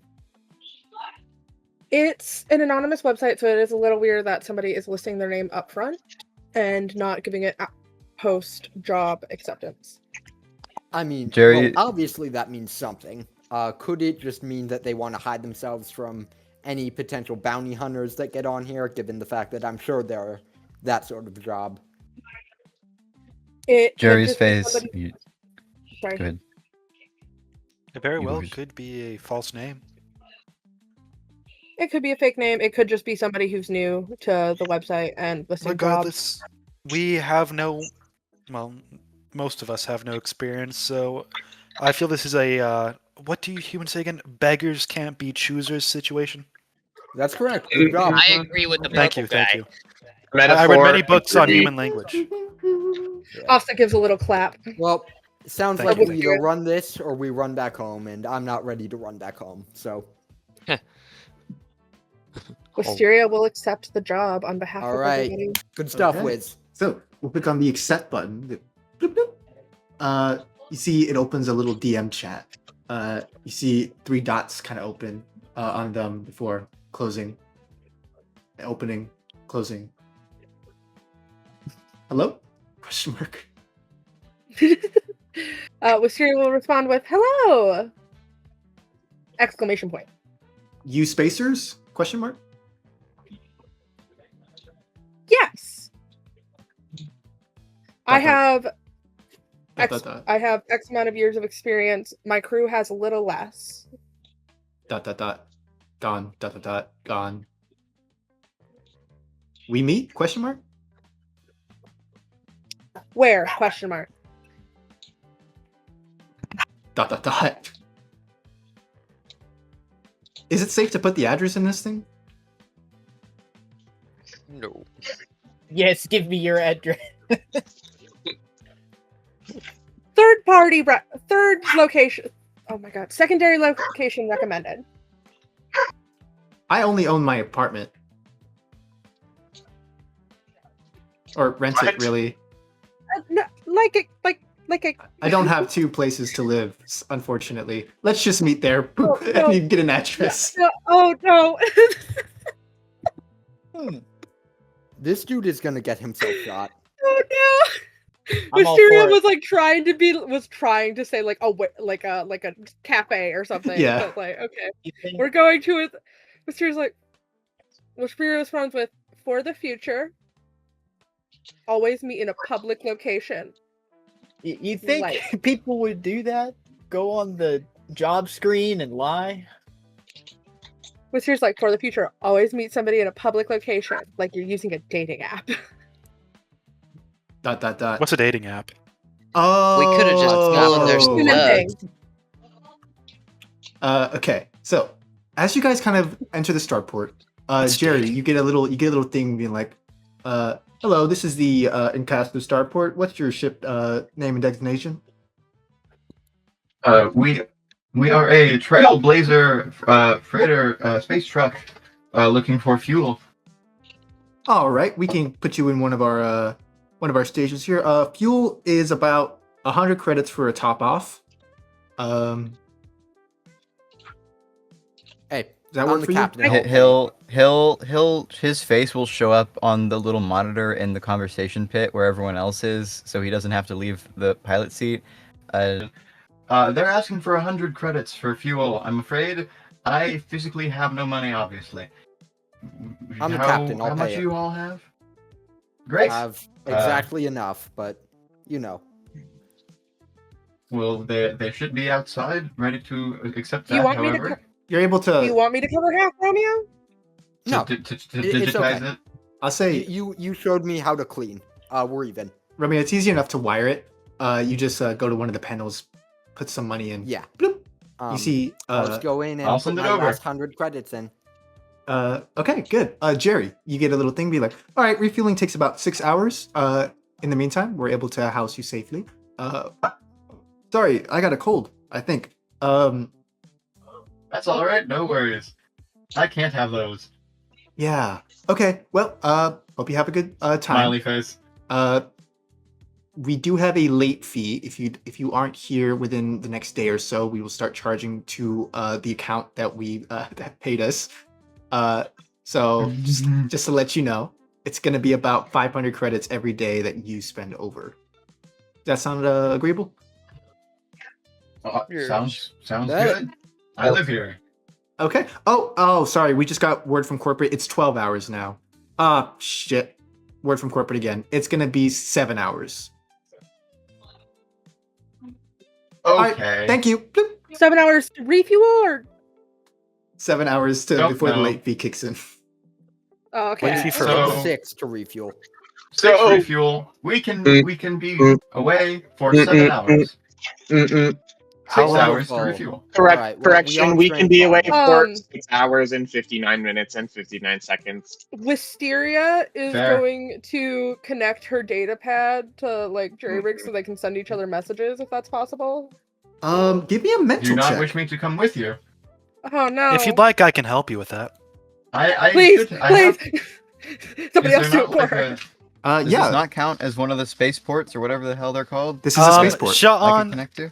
Sean, Then I going should be able over. to access port it directly. Oh yeah, you should be able to. I'll say yeah, easy enough. I have access ports. You do. That's Fine, your that's special thing. standard So yeah, you're able port. to connect special thing. seamlessly connect it to her data pad. Nice. how good. We are now fantastic. able to Don't make me direct do mental message at check. any point. Cool. No mental checks needed. I am also stupid. Anyway, Okay. Smiley face. Well, it's well then we better paid, not so we waste any should be time. Up and going in 6. Yes, best not to waste any time. Then we should try and get the job done as soon as possible. Yeah. Wisteria will message the client and let them know that the group is on their way and like the ETA of how long it'll take for them to get there. Yeah, easy enough. I'll say you get the ping to the apartment is on the nicer part of town, kind of nearby the starport. It's actually not even like maybe a 20-minute walk. Oh goodness, they're in the nicer part of town and they gave out their address. Oh, Nicer Wisteria part of is so town. concerned. When Castar is still technically a ruin, but nicer as in their houses are standing. You guys get Still! yeah. You guys arrive at this kind of section kind of apartment complex. You see kind of like these big concrete pillar that houses like a bunch of like patios and stuff like that. You're able to find they're on the bottom floor, so you guys are able to get there easy enough. You see the address listed. Wisteria Alright, will we are here. message them. Should we knock? Like, I think that's a good idea. Sean's just gonna knock on the door. Yeah.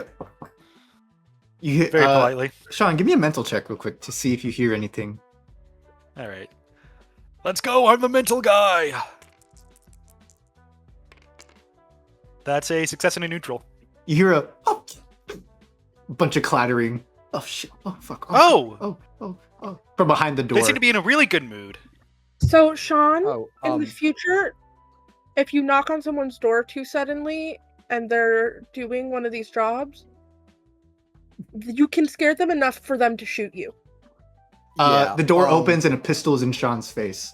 Whoa! Sean, can Sean use a void object and cover the gun with a box? You absolutely can. Holy Pete. So, so the pistol's aimed. You guys all see Sean. You put your hands up in the air, and I can describe a bit of what it looks like. How conjuring void looks for a wanderer.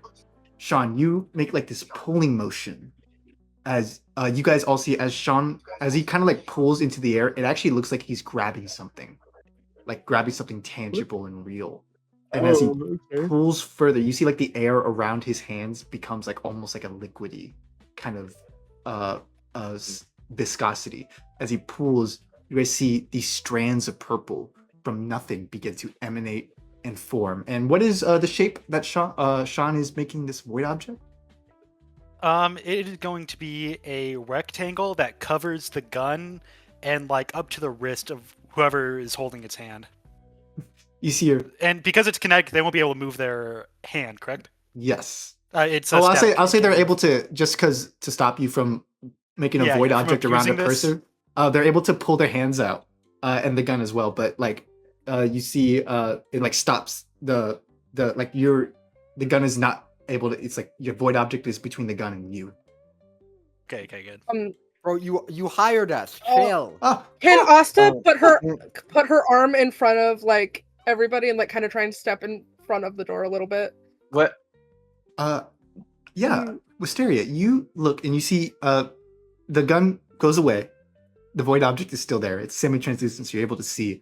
Kind of peeking from the door, you see these bright or these like very large goggles and larger eyes behind them, like taking up the full lens of the goggle. Look at you. I'm very sorry. This is their first job. Oh. They're not used to this sort of thing. Is that how most people here answer their doors? Anxiety is common someone- in this kind of work.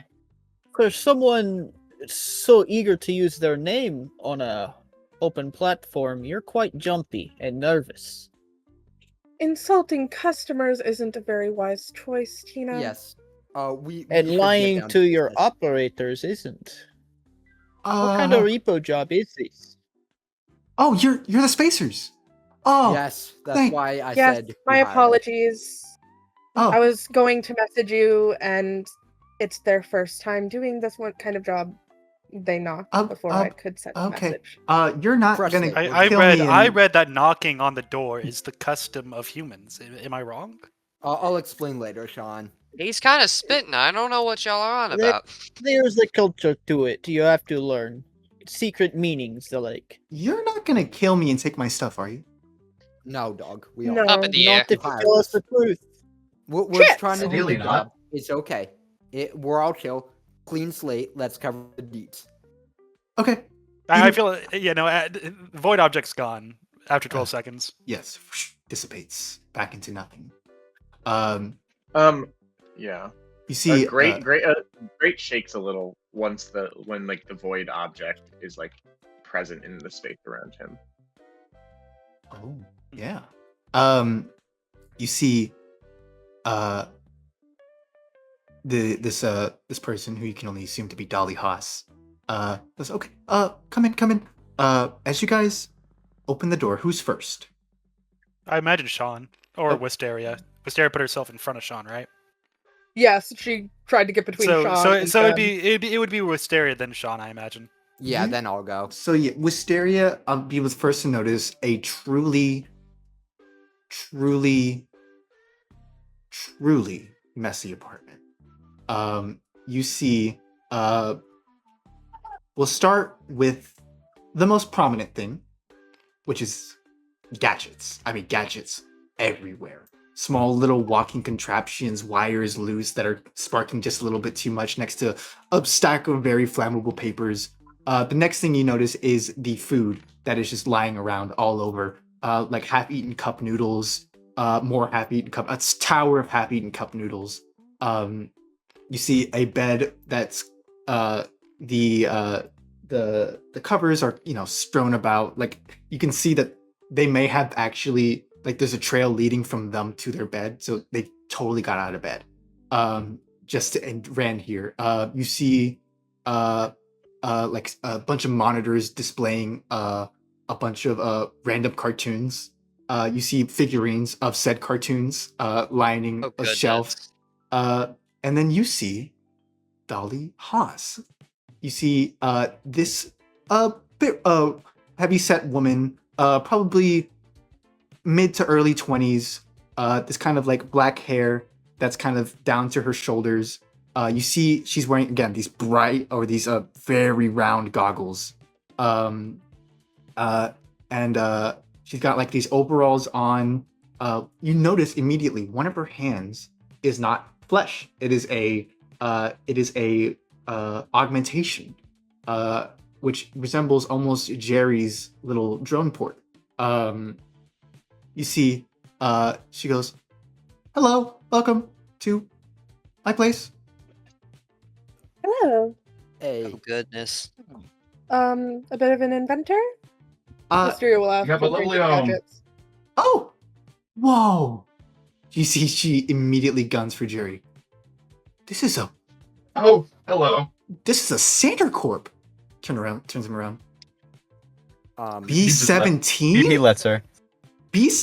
What is that? B40? Yes, ma'am. B40? B42. B40. You're Technical drone. ancient. This is before first contact. Holy. Well, Yes, ma'am. he's part of our crew.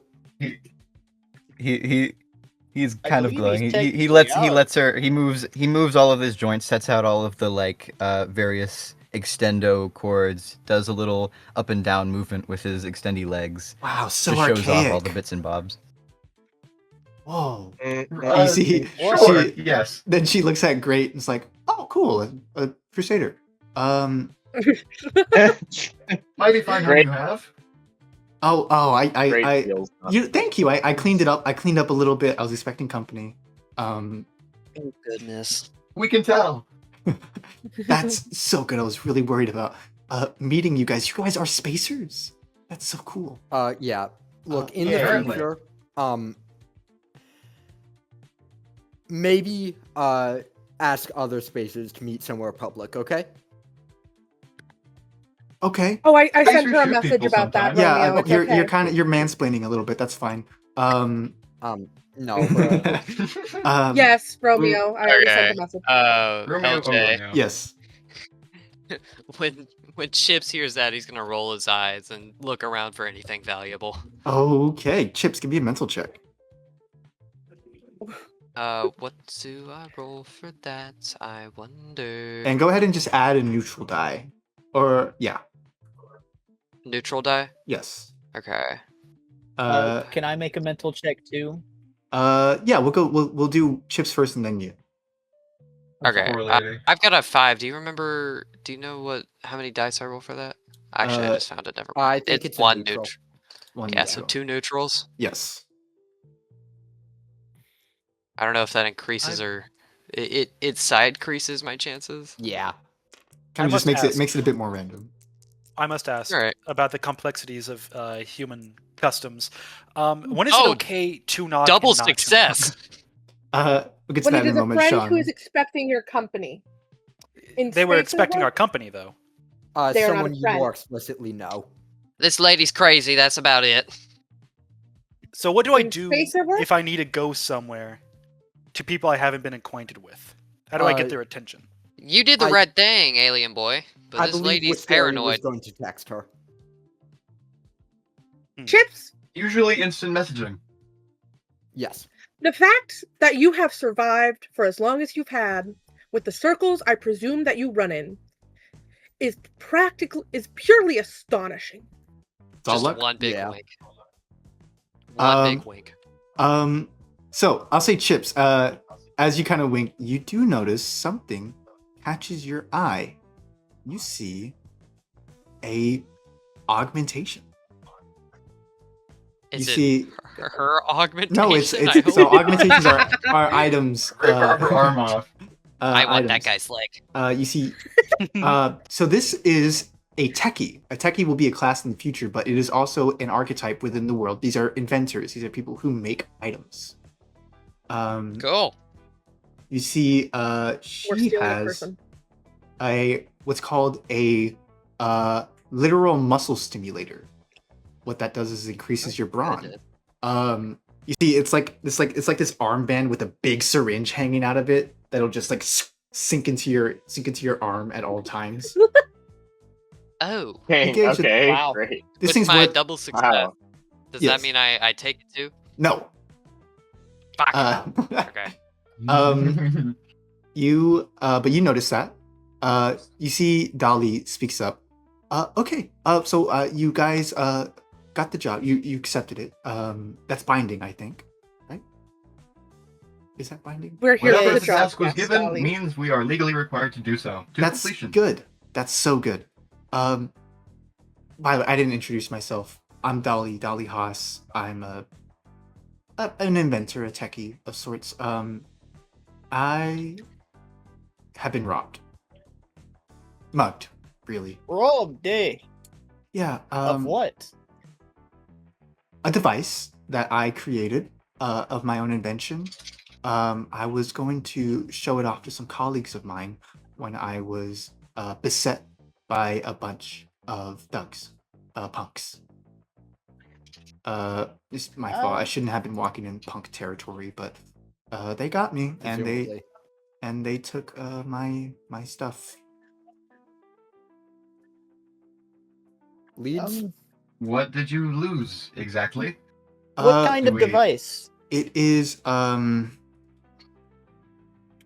don't want to tell you what it does, but I can show you what it looks like. You see, she pulls up a data pad Interesting.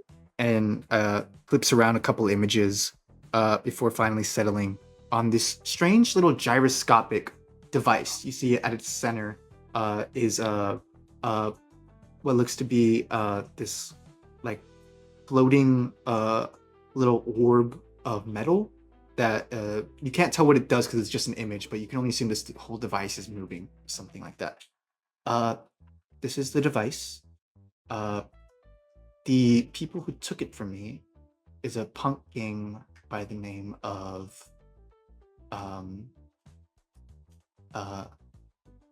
the Dirty Dans.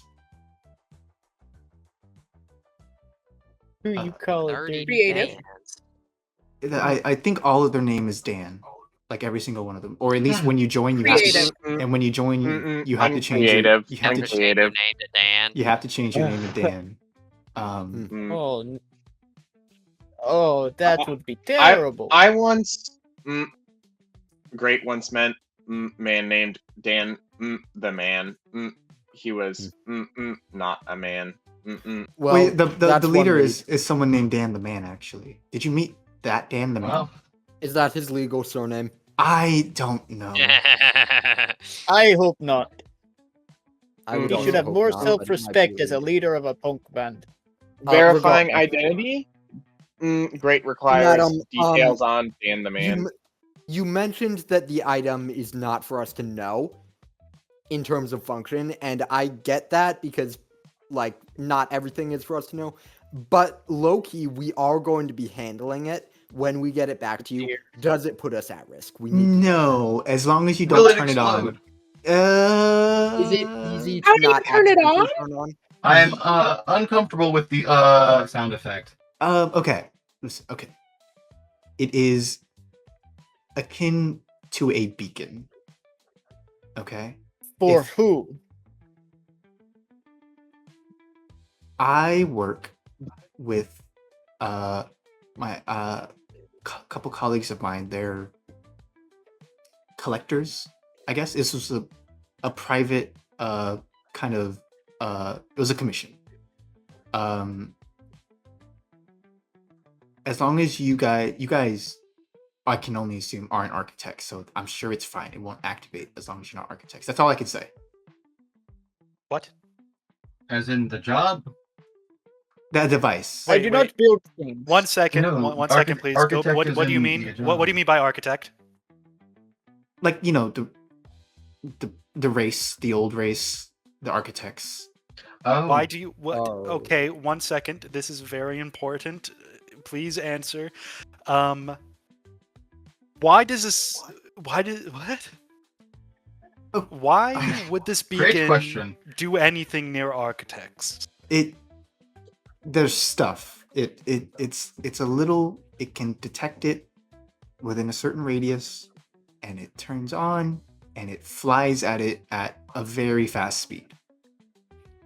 That's the Well- only way it could really. Do you mean? Okay, so there's stuff. Are you talking about void? I haven't thought about Void. Are you a wanderer? Yes, I am in fact a wanderer. Oh, that's really I- cool. What the hell are you doing here? didn't. Yes. He put a I'm rectangle here- on your gun. I'm here on my journey. I wish to understand more about the human condition, the good and the bad, and I figured a spacer crew would be the best way to see that. I am most interested in this object now. We must talk at a different time after this job is complete, perhaps. Well, sure, we can talk about it, but again, I have to deliver this. Yes. I may have Okay. We do have overpromised. 6 Can you hours. tell us exactly how to turn it on so that we don't do that? Because that sounds very. As long as you guys are not within 1,000 feet of an artifact of the architects, you should be fine. And can we know that we're not? Because that seems like a bit of a flaw. I promise you, there's no artifacts of the architects in this entire city. That's usually, on frontier worlds or on Thurlian worlds. And no, We'll find out. the void shouldn't interfere with Great. it at all. Great Void, clarification What, question. most, correct me if I'm wrong. But aren't most out of character? Aren't most artifacts made out of void? no. Void Okay. was a artifact. It is one huge artifact that several wanderers can tap into. If you, Okay, I see. So- you see, she clarified, like if you use void, it might trigger, and it might just it shoots at a very fast direction to the nearest artifact. That's all it does. I see. So it's probably not within 1,000 feet of us now. No. Oh yeah. No, certainly not. I got robbed down in the inner city. Okay. Well, Well- we could just walk around. And keep. No, doing I walking can- until I it can tell eventually you- comes to you. I can tell you where I got robbed. The Dirty Dans are a punk gang, so they have territory.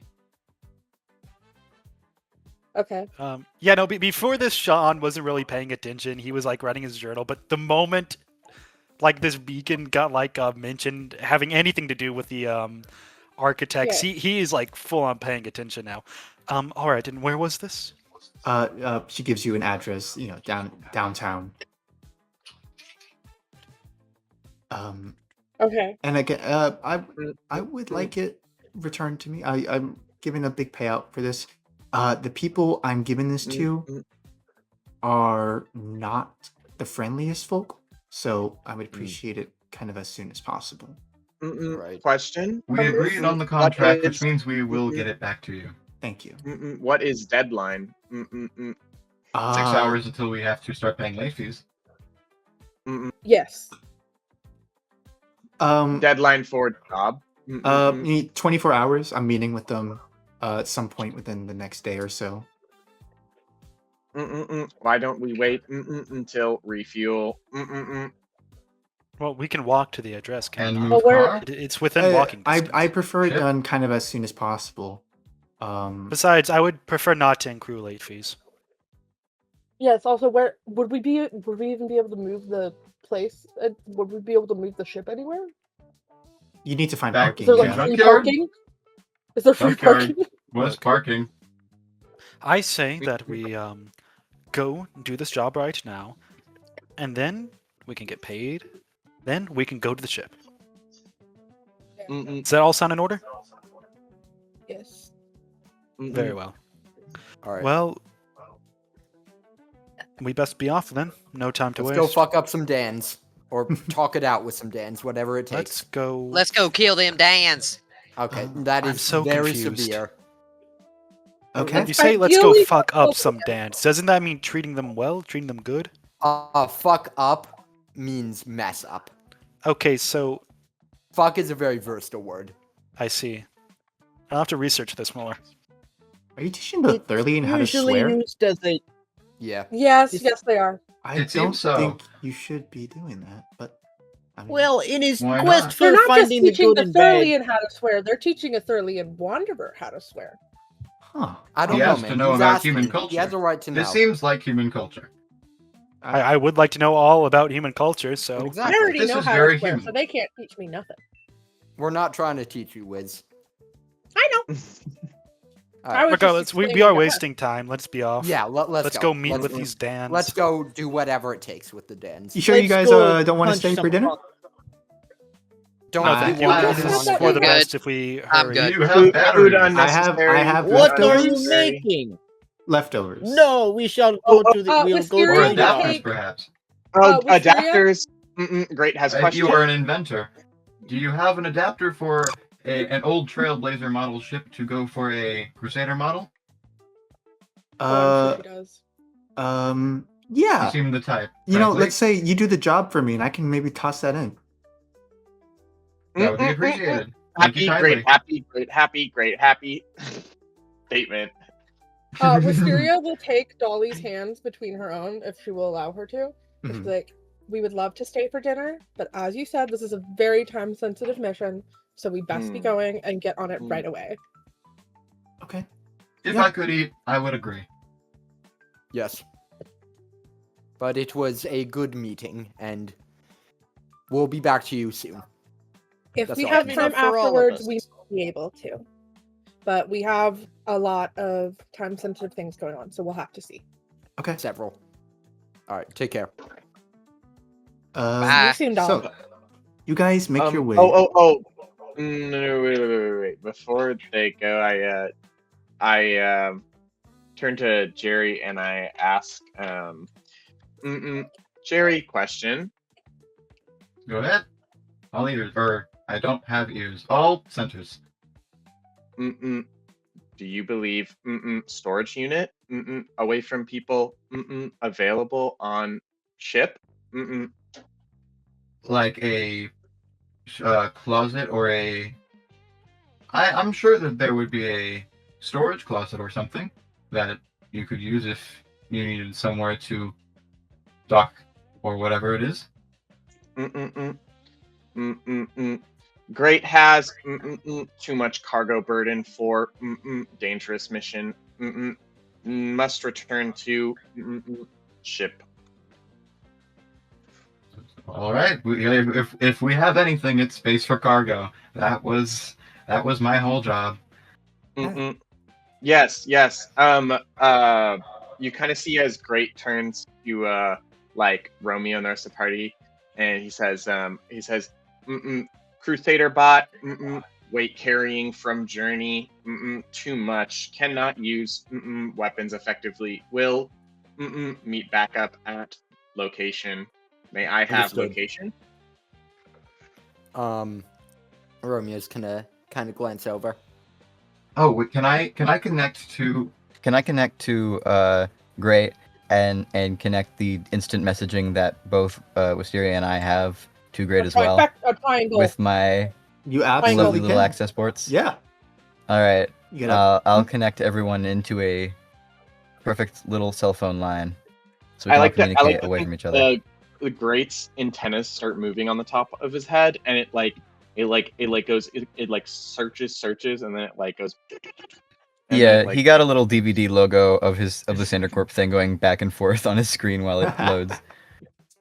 Bluetooth connected. right. You're connected. Great will return after dropping off items and wait at ship. I guess we can. I'll send a ping. So we can follow Great actually, as you all kind of step out. Great, you eventually make your way back to the ship. You find one of those storage closets that Jerry was talking about. What do you do? Great starts taking off this like overcoat and bag that they have hidden underneath their overcoat, as well as their general bag that they have for all their oiling and equipment for maintenance, and sets it down inside of the backpack. And from the shining of this tiny bag inside, you see different kinds of old archaic Thurlian designs in the relic parts and such like that, as he puts it underneath his storage bag inside of the closet. After that, you see as he starts taking apart his components, and the Crusader slowly rips away his chest component and reaches inside near his core and pulls out the lens. And it has a strange energy around it, but no one else is around it, and he can't really interact with it. And since no one is around, Great goes to one of the wall panels that seems to be loose and pulls it back inside of the storage closet to set this lens artifact behind the wall. Right. And then he re-puts it back into place. I will say, how is Great explaining this circumnavigation of his prime directive to himself to make sure he does this? Protection. Possible risk in damage of value. Prime directive, protection, delivery. Mission requires credits. Mission risks artifacts. Must set artifact in protected place. Easy enough. You lock that in a safe spot as you go to the ping to find the rest of the crew. You guys searching for a couple minutes. I will say, whatever two people want to make a mental check, go ahead and. I will. Okay, we got Sean. I'd like to do one. Okay, Just good. go ahead and roll that, All Sean. right, eight mentals, 2 dice. Success dice. So I got a neutral and a success. perfect, and then we can do Tina as well. Okay, so it's a neutral and a fail.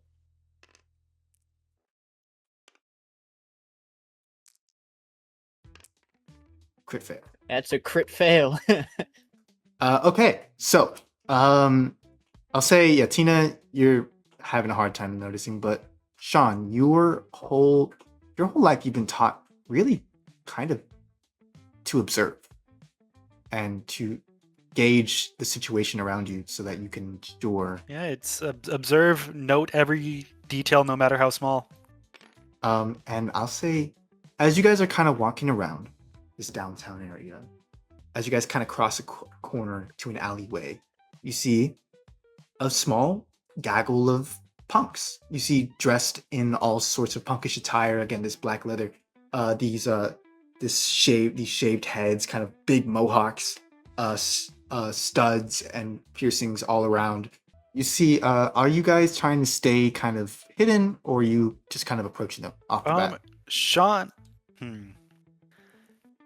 Sean will follow the rest lead, but he's going to try and see if there's any kind of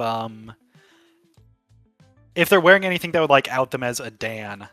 Like this is like the dastardly Dan. Hey, Embroidered Dan. Dan. So You maybe like see- one of them is wearing like a name tag with Dan. Well, you just written see, on it. one of them is actually kind of has spray paint in hand and is just painting a big old D on the side of the building. You see one of the guys goes, Shit. "What's that supposed to be? What is it? Dick? No, dude, it's Dan. Dude, we're fucking Dan. Well, where's the rest of it? I'm working on the fucking Dan. Give me a fucking I believe that this is the Dan gang that we were told about. I think that might be it. Uh, How do we approach this?